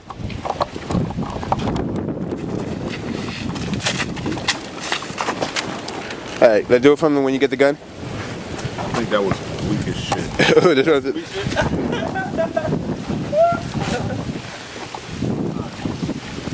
Ready? Action.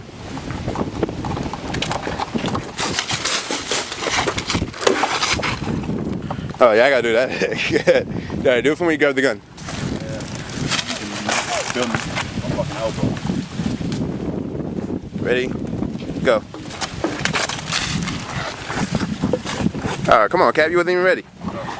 I was supposed to be pushing against the gates. Oh yeah. I gotta push Oh yeah, push it. All right. All right, go for it. Action.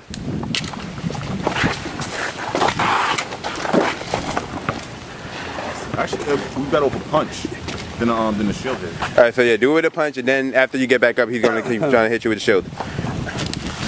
All right, so ready? And.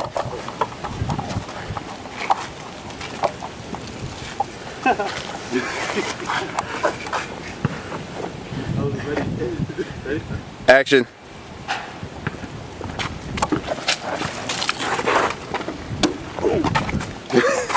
All right, do it again. I gotta get back up. Hold on, do it again. Let me see when you hit him with the gun. Jess, when you do it, I want you to go like this, right, like you're shoving him up. Elbow in the chin.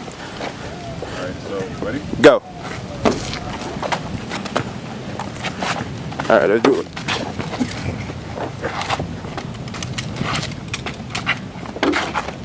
Hold on, that shit gotta hurt for real, bro. Yeah, you might not want to punch with that hand. That's already fucked up. Yeah. Fucked up. All right, so let's do it from when you get the gun. Let's do it from when you get the gun. We just got a letter. We just got a letter. All right, so from when he gets to the gun. Yeah. So I'm on here. Yeah. Action.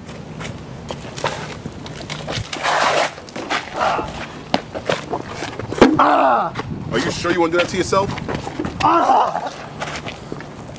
All right, one more time, cause I caught my shadow. I didn't know I was gonna be back in there. Yeah, you can. Yeah. No, yo, Carl, you know what Tashi do? He says after he get beat up, surrender and give him the gun after that. You think he surrender? All right. So yo, Ty, you're gonna surrender after the third punch. He hit you on the ground, okay? Nerd top? What happened? After the third punch, you're gonna surrender and give it and let him take the gun from you. All right. So let's do it from It's not gonna be a punch in the ground. Yeah, there's gonna be the 3 punches and then the third punch he surrenders. So lay on the ground? Yeah, where you on the ground. Let's do it from the punch. He's giving me the gun, but then I'm gonna punch him. No. You're gonna punch me 3 times first, and you keep trying to get up. You're gonna keep trying to punch me in the face, like, and I'm like, all right. All right, ready? Yeah, from when he grabs the gun. All right. Action.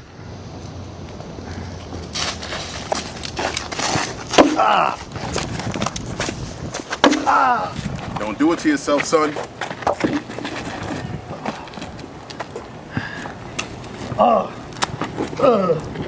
Stop smiling, Ty. All right. Stop smiling, Ty. You really won't stop laughing. All right, do it for when you get on the ground. Do it for when you fall on the ground. It's funny. Stop smiling, bro. And action.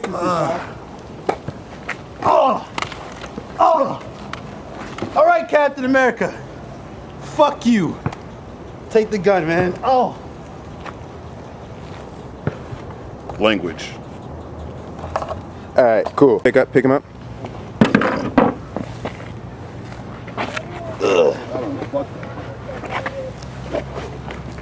All right, cool. All right, Greg, I need you to get picked up from over there first. Yeah, I thought we was doing it. Yeah, but one by one. He got to pick it one by one. He about to leave. That's Yeah, I know. Go back over there. Yeah, we got the scene with us all 3 laying on the ground. All right. Hold on. Let me get you dropping him off over here. All right. So I'm saying on the drop off. Yeah, but you get dropped second. You don't get dropped first, so you're not gonna be in the first shot. Yeah, that's lit. I thought I was getting dropped first. All right, ready, go.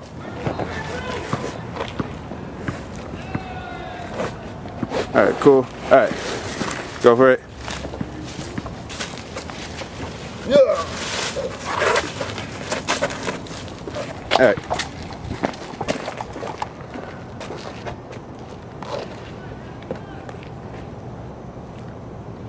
All right, that's it. Ready? It's only one PS2 game I would ever play again. In that same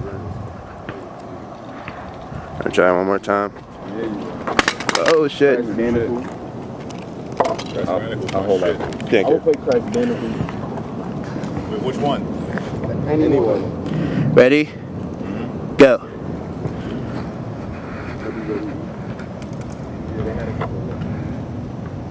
All right. So let's do the line. You sure you want more? Ready? And go. You sure you want more? Let's do it faster. Go. You sure you want more? Cool. All right. Like that way. Action. Kids, come here. So let me hold that shit. Guys, hold on. Guys, you're talking. Hold on. Guys, I need to stop talking real quick. All right. One more time. Go. Kids, come here. Actually, let me do that one more time. All right.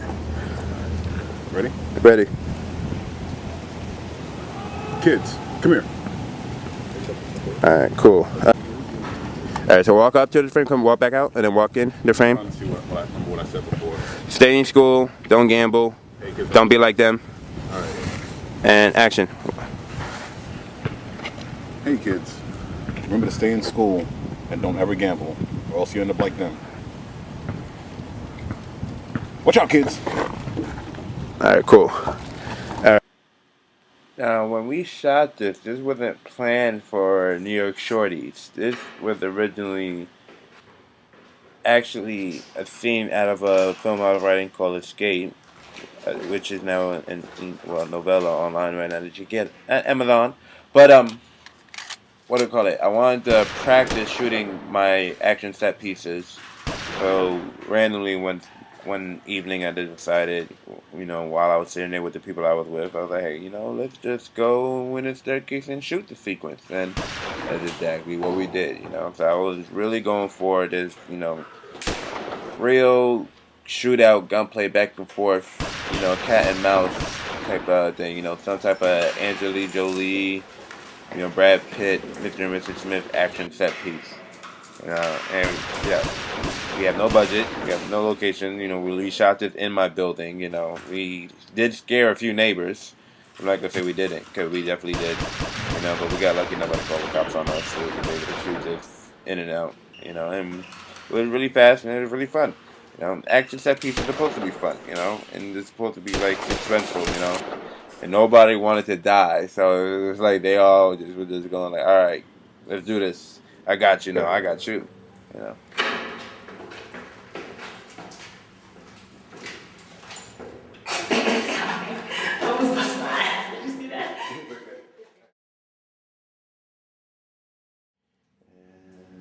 Go.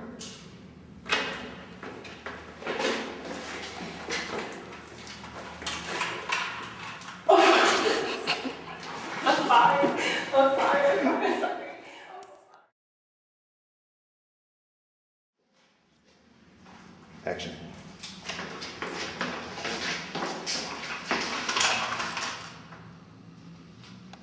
Good enough. No, perfect enough. Perfect enough. All right. Let's see. So keep fading in and out. I don't know why I keep fading in and out. If I can, just have to keep it going straight. All right, ready? And action. All right, cut. Hey, you gotta look up. You gotta look up when you come. I know, but I can't tell when she come because I'm gonna tap you when she come, okay? I'm looking at the corner. All right, ready? Go.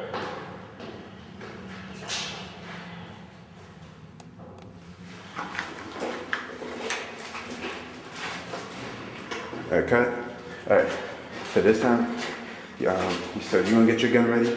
You're gonna get your gun ready. You're gonna peek again. You're gonna peek again. And this time, when you realize it is each other, you're gonna start pointing at your guns like, ah, shit, you know, cocking. I don't know if it's really hit. I think I could have pulled the gun better. Yeah. All right, we're gonna do one more time. So let's pull this gun better. All right. All right. Ready? Action.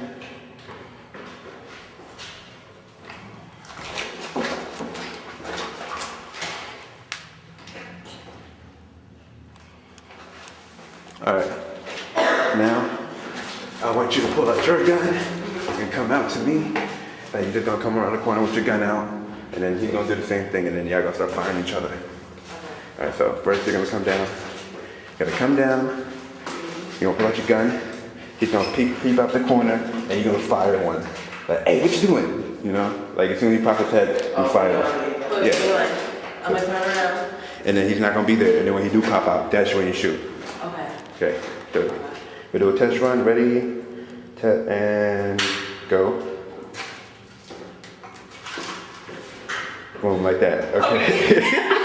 My stance is gonna be better next time. My stance is gonna be I feel threatened. You didn't see that. Alright, but hey, go back. No, it's like this. Yeah. And action.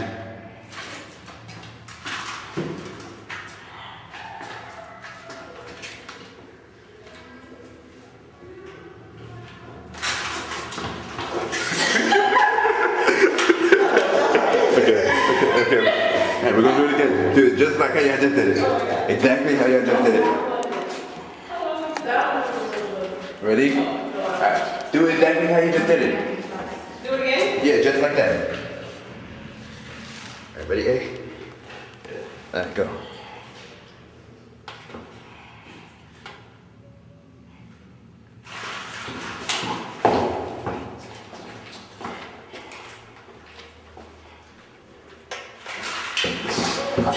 Alright, hold on. Alright, Jazz. Come back.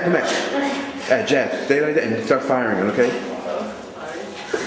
Yo. What's up, my nigga? What's good, man? How's everything? Good? Yeah, it's chilling. What's up, man? Alright, stand for exactly where you were and start shooting from there. Did you see my gun? Yeah, alright, hold on, I need you to stand right there and do it again, just like that. Like you're firing. Okay. Ready?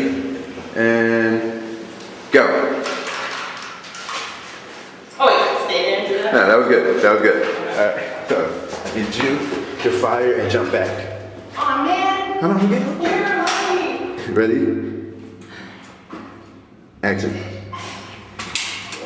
Do it again, A. I didn't catch you again. Go.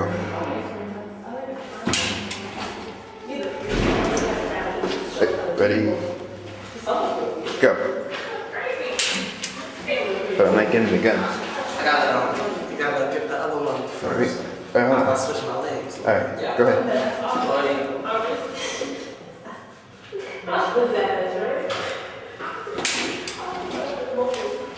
Okay, do it again. I'm gonna get it close up. I'm never dropping the ball. Alright, jazz. Jazz. Alright, let's go. Let's go. I didn't get it. Okay.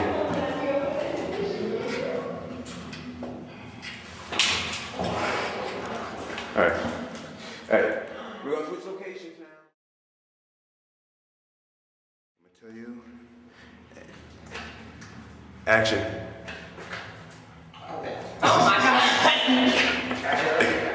Alright, ready? Go.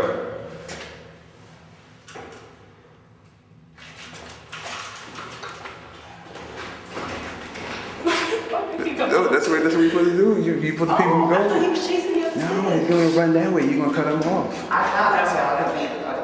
Okay. Sorry, I read this. I thought. I'm sorry. Ready? Action.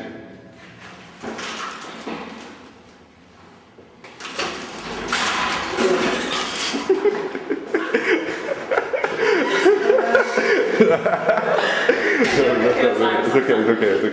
You can smell it. Is there a way they see me on there? No, not at all. That's perfect.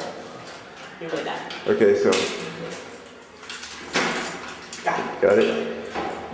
And action.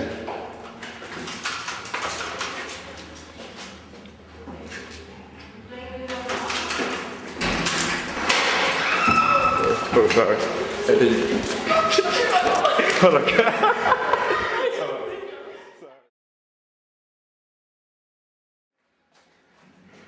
Yo, it was 4-4. And action.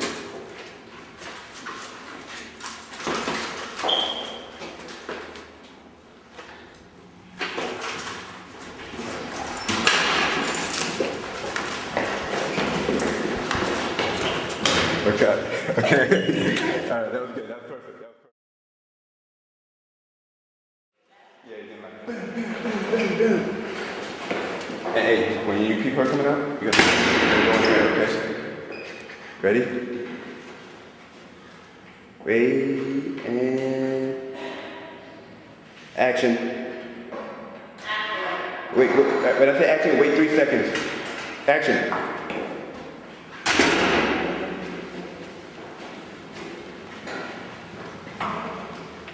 Cut.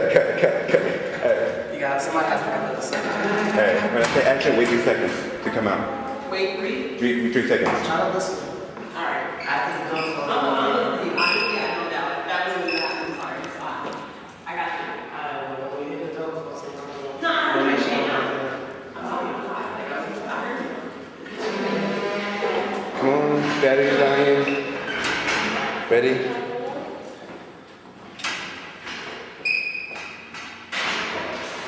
Wait, no, that's the action yet. Go ahead. Action.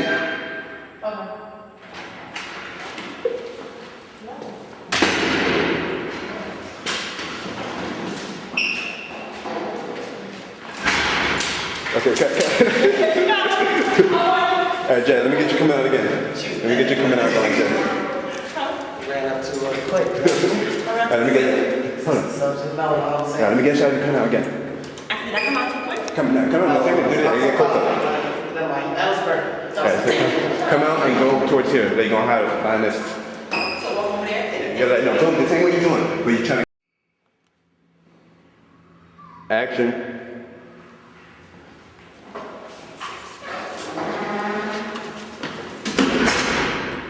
Okay, let's do it one more time.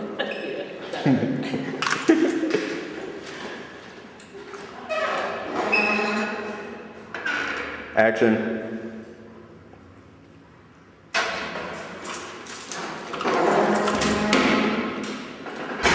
Okay, now A, let's do it. You coming out. and running into there, okay? Yeah. Stay there? No, right where you were. Action. Wait, go back, hey. Shoot. Jazz, as soon as I say action, this time just come out straight. This time come out straight as soon as I say action. Oh, just come out? Yeah. Ready? Action.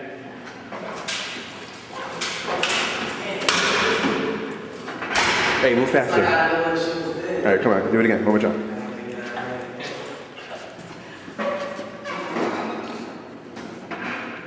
Action.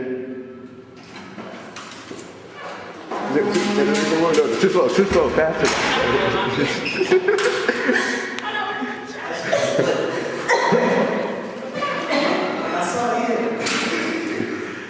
Ready, action.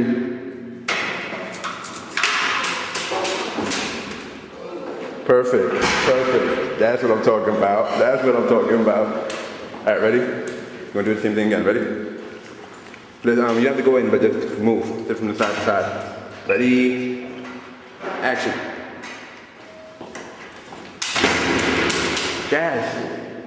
Jasmine. That was your go. All right, ready? We're gonna do it again. Let's do it again. Same thing. All right, we do it again. And action.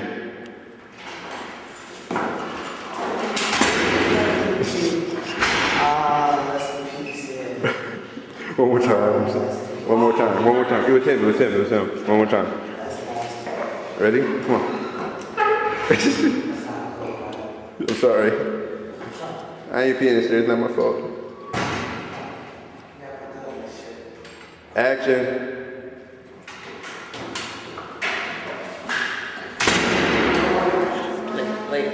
One more time. You got it. Real fast. I got you. Ready? Action.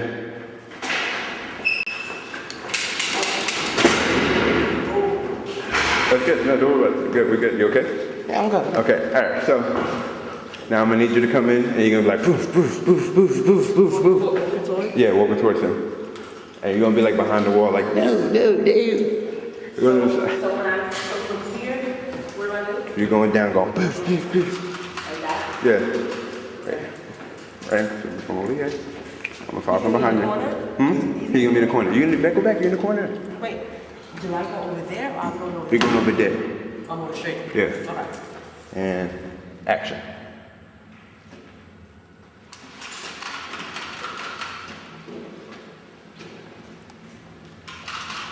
Okay, cut. Let's do it again.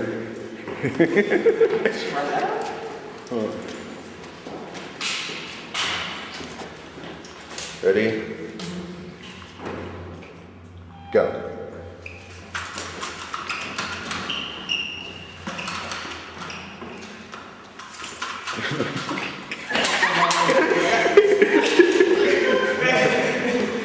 All right, we'll do it one more time. I'm doing my shots. And go.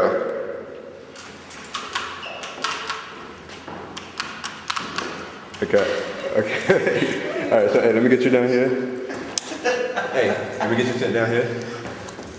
Hey, get down. Get down. Thank you. Get down, sir. Get down on your knee. Like this. Get down like this. Like this? Yeah. Because she's gonna be shooting at you. All right, ready? Ready? Action.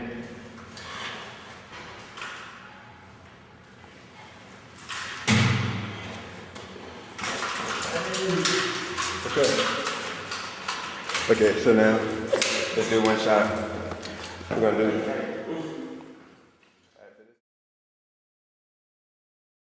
So back where you was. No, you come in. You're already coming in. You're already coming. Huh? You're already coming in. Action.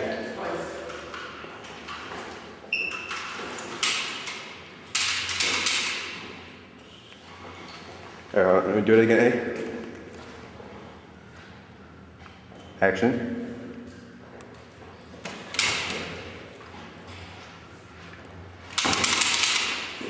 Again.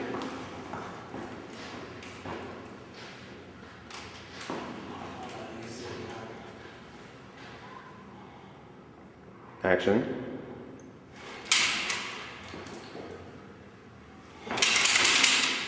All right, hold on. Let me get you shooting at the camera. Let me get you shooting at the camera. One more time. Again. All right. All right. Let me just get one shot to quickly end it. Both of y'all just come at each other and just point your gun together in the face, and then we're just gonna cut from there. So both of y'all just turn your corner and just point the gun at each other. Wait, so I'm like this, and then I'm gonna keep shooting and then stop? No, you're just gonna go to him. You're just gonna turn, and you're both gonna point the gun to each other. No shooting. Ready? Action.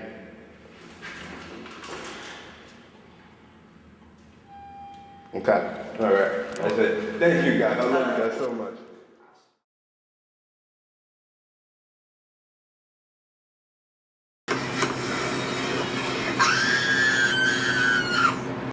Crew. All right, so the first thing we had to do for this film was get costume and wardrobe. We really didn't have a budget. We didn't know what we needed. We just knew we needed some type of prop, some type of costume, and some type of mask. Now we got lucky with the outfits. Somebody donated the outfit for who was actually one of the guys who helped came up with the idea of doing a killer clown short. He sent me a text with a picture of an actual clown, I think like a few blocks away from here where we live. It was like there's some guy standing here with a clown suit on, and then from there I was like, oh, time to make a movie about that. It's too close to home. Time to make a movie about it. And so we just like, all right, we gotta find the mask. You know, we didn't know what kind of mask that we wanted. We just know we was looking for something that, you know, was somewhat scary, but definitely, you know, not something that was recognizable. You know, it's not something that you've seen plenty of time before. So we went to Party City, and Party City had a lot of options. You know, Halloween, you got a lot of stuff over there. And we were just trying to figure out, all right, what was the most menacing, which looks the most coolest on camera, which one can we see being the main villain of our film. You know, this was going to be our Michael Myers, this was going to be our Freddy. And those masks was there too, but we, you know, we've done our Michael Myers short films in the past, and we wanted to do something different, something that we could call our own. You know, we couldn't make up our mind whether we wanted a machete or a knife, so my brother decided to just get both. You know, because we were just buying everything on his credit card. Put the Michael on next year. There was a lot of outfits, a lot of stuff that we'd be like, oh man, we should get this, we should get that. You know, and there was like, no, we don't have the budget for it. We don't have the budget for any of that. You know, so we just decided to stick to what we had and just focus on getting the proper Halloween masks. Just, you know, what would be the scariest? What would stand out the most? You know, what haven't we seen before? You know, but I had let Audio A chose the mask because I couldn't make up my mind. I'm very picky when it comes to these things. I'm like, if you leave it up to me, we'll be here for an extra 4 hours. So he decided to go with a mask. But he thought that was the most terrifying, and I was like, all right, you know, let's do it. But you know, as I'm looking in the eye, I'm like, there's so many other stuff we could go with besides the killer clown. But at that time, the creepy clown sighting was the hottest thing going on. So we were like, all right, let's just go with the clown. So A picked the clown, then we went with the clown. But there's definitely a lot of options that you can play with at Party City during the Halloween. You just gotta stick to your budget. You know, one day I decided while out there was to look at everything now. So when I come back, I know exactly what I was going for. My brother, on the other hand, he just really wanted that candy. That's all he really wanted. Must have like $40 worth of candy when we was there.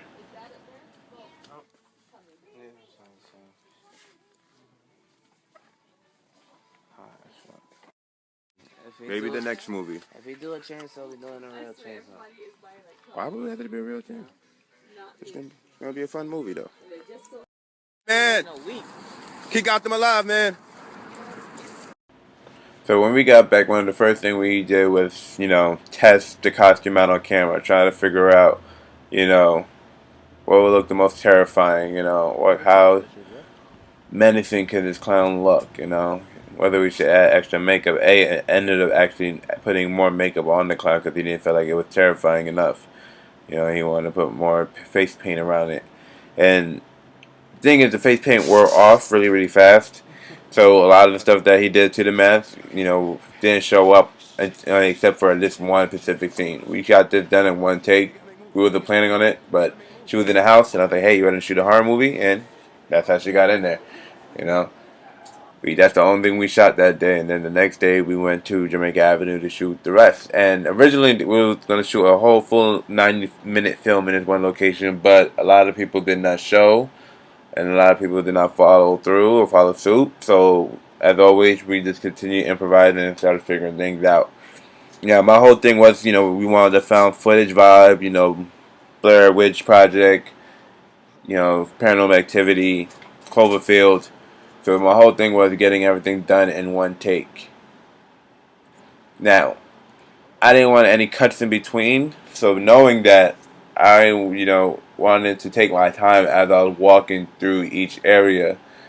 But the problem is, if, somebody mess up, we have to do the whole take over again to continue building on that suspense. Like this take right here was original, the first take. And it was perfect, but then we watched it, I was like, oh, it could be done better. And then I realized, geez, I gotta go through the whole thing again. And it could have worked, but the reaction of him walking out didn't work for me. It wasn't terrifying enough of him just walking out. Once I continued the scene because I didn't want to stop rolling. But when I came back and, actually looked at the footage, I was like, no, let's go back. And I went ahead, did the full takeover again. And I explained to him this time, when you come out, listen to when I say the specific word, you come out on that word. And you charge at me. And I'm just going to book it. And to me, that worked way better. Ow, damn it. It's freaking pulled everywhere. Hello? Bro, you here? Yo, bro, where you at? Is anybody down here? Oh, shit! Jesus, Lord, Jesus, help me, Lord, help me, Lord, help me, Lord, Jesus Christ, help me. So after we got my shot, we had to go back upstairs to get Nina so she could shoot her sequence. And Nina's sequence was supposed to be like right after mine, like I'm supposed to run into her. So the whole thing was to make it seem like the camera never stopped rolling. That I kept running and I bump into her and I turn around and the killer is gone. So we went back upstairs, grabbed Nina, and we continued to shoot back where I was supposedly running. So all I did was quickly cut where I ran in and made it seem like it was all in one take. And, it worked. And I just continued shooting the scene. Literally, we shot Nina's scene in one take. And it worked for me perfectly. I was like, nope, that's it. That's all I needed. I'm telling you. Got her to sign her release form, and that was that. Have you seen my brother? No, he's probably upstairs or something. No, they told me he was downstairs. No, he's not. Don't go down there. Don't go over there. Don't go over there. The clown's over there. No, we gotta go. We have to switch it over here. Okay. Here. He gotta be somewhere, look. Yo, bro, you out here? No, I'm about to be out. I'm telling you, I just saw a clown. No, we're talking upstairs though, that's about it.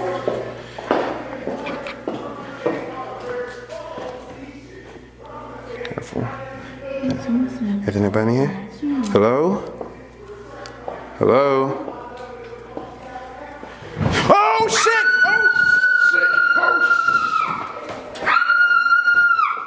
Okay. Okay, so I want to talk to you guys about editing. So I want to talk to you guys about editing, and I'm going to use, well, not just any editing, but here's, alright, so let's break down editing an action set piece. Now, we shot this in maybe 2 hours, so that, now, some films are like 20, 30, 40 action set piece back to back with a couple of dialogues in between. That's mostly action movies these days. So we wanted this to be a little mini action movie, even though it's just a mini set piece. So as you saw before, we shot a lot of stuff. You guys got maybe 30 minutes of everything that we shot that day. But it's a lot of footage that you should break down, and you have to figure out which shots are the best shots and which shots work. And action is a different thing when it comes to shooting and editing, because you have to make the hits seem real. You can't, there's certain things you can fake and certain things you can't fake. So not only did I have to think about, the voice dialogue that they were on sync with the guys talking, because a lot of times the audio may go bad, the wind and stuff like that. I also had to make sure when they got hit with a punch or something that it was on cue. As you can see right here, you can see this crashed metal, you know, like, let me show you. And you can see right here when we go for the first hit that I have to make sure that it actually hit. As you can see, hold on.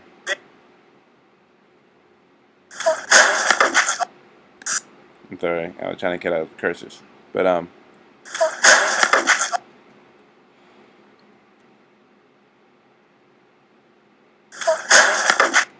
okay, it's moving a little too early. This is the first time I opened a file since I've edited the movie.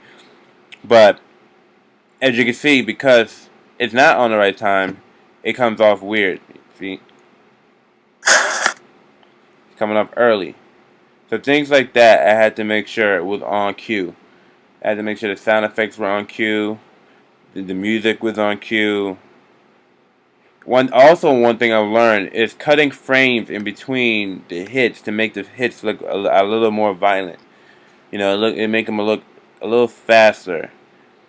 Like every time he got close, I cut a frame, and I cut another frame, cut another frame, and I cut another frame. I was cutting basically. Every few seconds I cut another frame.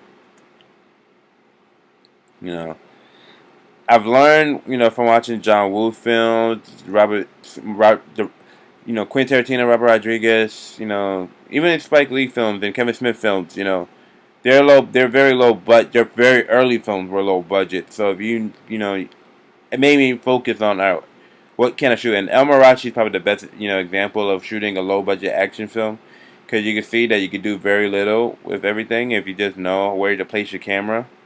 Placing your camera is everything in this. Because if you know where to place your camera, then all you have to do is just edit properly. Editing, pretty much editing is everything, guys. Editing is really everything. Because without it, you know, everything can fall apart. You know, you have to cut to the right stuff, put the right sound effects in, the right visual effects. And the visual effects here wasn't too crazy. You know, we did very simple sparks when he shot at the shield, you know, but what can I say? It's low budget, no budget, right? It's what we're all talking about here, doing stuff for no budget. But if you do it right, and it could look really, really cool, and people will look past the stuff that you can't pull off. You know, they know you don't have the budget of Disney, Marvel to shoot $100 million set pieces. But, you know, if you move the camera properly and, you know, actually put in the sound effects and the music in the right place, you know, you may have something, you know. Just know that there's a lot of stuff you have to think about in editing, you know. Frames you got to cut in between, the sound effects, you know, the gunplay, the music, all that you got to think about. And, of course, the credits. Editing your full-length digital feature. Now, one thing I want to tell you from Jump Street is to edit your scenes first before you put everything on a timeline. Because if you try to edit every raw sequence back to back into your timeline, you'll be there all day and it will be a drag. Shoot, it will be longer than a day. You may be there for weeks. You know, so the best thing I recommend is to break your scenes down. Literally break them down, scene by scene. Edit them as whole. And then put them together as one in the film. Now, I had to take this film from Final Cut to Adobe, from Adobe to Final Cut to figure out which was the better workflow. Now, they both work fine, if you ask me. They work both fine. One is not better than the other, but I do appreciate working in Final Cut because as I'm editing, it renders itself. Now, I want to show you guys what's going on right here. Now, you see, in the beginning, I had the scenes all edited already. All the scenes were already pre-edited before I put on the timeline. Now, this side of the film was actually put together back to back. And I did this on purpose to show you why it could be chaotic. So, as you see, it's very simple right here. This whole thing is a scene. This whole thing is a scene. But then the next scene starts, and this is the whole scene right here. The whole scene does that. And some other scenes, you know, that work out properly, it just fall through. But majority of it is a whole bunch of different tapes cobbled together as one. And when it's so tiny, like the way it is before, and I did like this, you can't tell what's going on right here, you know? So you have to dig in all the way in to see, all right, what part of the film is this? You know, this is an hour and 12 minutes into the film, you know, and this scene don't have no dialogue at all right here. There's no, actually it has a voiceover, you see, and so I could have easily made a mistake and deleted it, thinking, oh, I must have wanted this stuff out of the film, not realizing that this was the whole action sequence, this is the whole chase scene right here, you know. I know I say, you know, a lot. Make this a drinking game. Every time you hear me say, you know, take a shot. But, I honestly prefer that I edit my sequences together, shot, you know, scene by scene first, and then I put it in. Because when I do it sporadic like this, it makes the timeline very, very long, and it makes the file even way bigger than it needs to be. You're looking at maybe a 10 gig file sometimes because of the way it works. But like I said, I appreciate working in Final Cut when it comes to editing. You know, the workflow to me it works a lot better, but that's also because I'm still very new to Adobe. I'm still learning how it works. You know, but Final Cut has a very smooth, simple workflow. And at first, I wasn't a big fan of Final Cut Pro X because I was so used to stuff like Final Cut Pro 7 and, you know, Sony Vegas Movie Studio. And before Sony Vegas Movie Studio, I was on Windows Movie Maker. So, you know, you go with the times and you learn and you upgrade. But when it comes to your full-length feature film, it does not matter what you start editing on. When I first started editing this film, the exact film that we're looking at right now, I started editing on Windows Movie Maker. And then I moved my way up to Sony Vegas, and then I moved my way up to Final Cut, and then I went to Adobe, and I went back to Final Cut, and I'm still going back and forth. But like I said, it depends on your workflow, you know. But like I say, if you can, edit the scenes on a separate timeline because it gets hectic. It really gets hectic really quick, you know, especially when it comes to like visual effects, like as you see right here. You know, things don't get, it's not so smooth, and you want to be able to affect, you know, you don't have to keep coming back to the specific shot over and over. You want to have it done already, so when you put in the final pieces together, it's already set in stone, and you don't have to fix it over and over, you know. Another thing I want to bring up when shooting is filming and editing green screen. Now, editing green screen is not the easiest thing to do. You know, it's like playing pretend. So you have to imagine what you're filming a lot, and then when you get to the editing room, you have to pretty much play God and make it come to life. Sometimes it works, sometimes it don't work. It depends on the lighting, depends on who's behind the camera, and it really depends on your imagination. You know, you have to really not only shoot it properly, but place everything properly, because everything's shot on green screen. So you have to really imagine what's going on and then put everything there. And if you don't, then, you know, it doesn't work. I actually cut that sequence out the film just because I couldn't get somebody to design the background properly. The background is everything, you know. Chase scenes, I also think, are like maybe the hardest thing to shoot because you know you have a lot of takes of just running, you know, and you have to pick the right angles and, you know, the right cuts, you know, and keep up with continuity. You know, if you don't keep up with continuity, they will notice. You know, like right here, you see he has a coat on this shot. Next shot, no coat, and there's an extra person running behind him. I had to cut out the whole sequence in the movie because it no longer worked, because now he pretty much have a whole new outfit on, and now he's not by himself. So continuity is a big thing when you work on a full-length film. And when you have a full-length 2-hour movie, you know, little things you will drop and you not notice it, you know. So you have to pay attention to every little detail because, you know, especially a 2-hour movie, you know, certain things are going to just fall through the cracks, and then you realize it later when you're watching it, like, ah, snap, how did I forget that part? It's, you know, especially when you have it all clumped up like this, everything back to back to back to back. That's why it's best to have it all edited separately, and then you come together and put it together as one whole film. I want to talk to you guys about editing trailers. Now, I've seen a lot of trailers in my day. You know, I'm only 27 years old, but in my short amount of time on this planet, I've seen a lot of film trailers. And to me, a good trailer can be even better than a movie, depending on the story that it's telling. And what I like to do is watch trailers back to back and then figure out what about those trailers that worked for me and figure out how can I mimic that in my own work.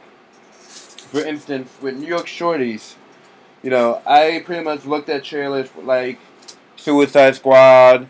I looked at trailers such as Transformers, Inception, and I started noticing a trend of things that I noticed happen in every trailer since inception. Since inception, there's been a lot. Like there's always been sound effects and voiceovers in films, but now they're really like now focus on maybe like the tease, you know, and then the suspense. And basically, there was a formula and outline to these trailers. So I noticed that in the beginning of these things, usually in these trailers, it will start off with an establishing shot of the city. You know, there's some mysterious, cryptic, vague lines, then a quick cut to dark. You know, some noise, and we make the character look cool. You know, you build with the silence, on some action, then bam, cut to dark. Then, you know, a little action montage, you know, powerful, inspiring monologue, voiceover, a little dialogue about the film, show you the point of view where these characters are, build some suspense, you know, a little montage, then another hard cut, but then you show the motion graphics title, the studio that's distributing the film or producing the film. And then you go ahead and tell the story. What's the story about? Who's in the film? Where they are? Where's the location? What's the predicament they're in that changed their whole life forever? And you make it look cool, action-packed, and sexy and fun. You know, you cut to everything, cut to black, explosions, demolitions, crashes, clever, funny lines. You know, trailers aren't really that hard, which is why I don't understand why there's so many bad trailers out there. You got big budget movies with huge stars and horrible trailers. I just don't understand like who is behind it sometimes. But like I said, I like to just look at trailers that I enjoy and then literally try to mimic. One thing I realized that really works is just sound effects. Sound effects is really everything. You know, especially the voiceovers, using the right dialogue. You don't want to say too much in the film. You just want to pick the perfect ones that just brings the people close. So I picked the dialogues that I thought were, you know, mysterious and cryptic and very vague, but also very interesting at the same time. I know you. You're not like anyone out there. You're way better than this. Now, I love the atmosphere. I feel the atmosphere really builds the suspense. And I realize it's not just one sound, you know. Especially if you really watch all the trailers that's coming out now, like, you know, any of the Power Rangers, Transformers, Marvel, X-Men, Daredevil, you know, no matter which one. If you know, they all have these specific sounds. I know that I think since Inception it's been like this. But, you know, there's a lot of, you know, noise, it's quote-unquote, you know, I don't know what else to call it, that plays in the background, you know, dark screeching and, you know, slamming, a lot of atmosphere stuff. And to me, it really makes the trailer because, you know, it helps build a suspense before you add the song that starts playing for the rest of the trailer. You know, when you start off with the suspense music and, you know, the screeching and the slamming, it builds that atmosphere, it builds the tension, it builds the suspense of what makes it, you know, a trailer, if you ask me, you know. It's his own little mini movie, you know.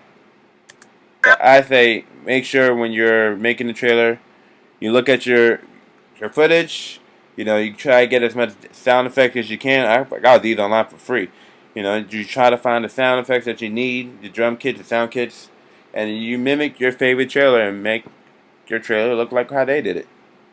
We recording right now. I don't care. We're trying to have a conversation. Can you just turn it on? Who gotta have a conversation? The girls. Just unplug it. Y'all girls. Let's not forget my girls. Y'all not giving any. Turn it on. It's loud. Another important fact of making films, digital features, is to do sound mixing at the end of your production. You know, two things that really makes your film work is great lighting and great sound. With great lighting and great sound, your film will look professional. Without great lighting, without great sound, you risk your film looking very amateurish. Now, lucky me, I have the resources where I could come to a studio like Hall of Fame in the town and be able to mix my film in the actual full-blown studio. Not everybody have that luxury. But if you have a computer at home, a laptop per se, you can edit your sound of your movie in GarageBand. You can edit the sound in Logic, you know, or I'm using Pro Tools right now to edit the sound of the movie, but it doesn't matter what you use. You know, as long as you actually put in the work to make it sound proper, you can have a good movie. You can make it professional, no matter the budget. Just remember, you're on a budget. So if you can't afford to come to an actual recording studio to sound, if you can't come to an actual recording studio to make your sound, just your laptop, software you download on the internet. Just edit your sound. Just, you know, Figure out where your sound effects goes, your voiceovers. You know, take out the stuff that sounds annoying. The voice, you know, take out the airplane in the background. Take out the birds chirping, the dogs barking. You know, the little details that's not supposed to be in the film. Just take those stuff out. Edit what belongs in there. The right sound effects, the right music, the right score, the right voiceovers. I think you'll be alright.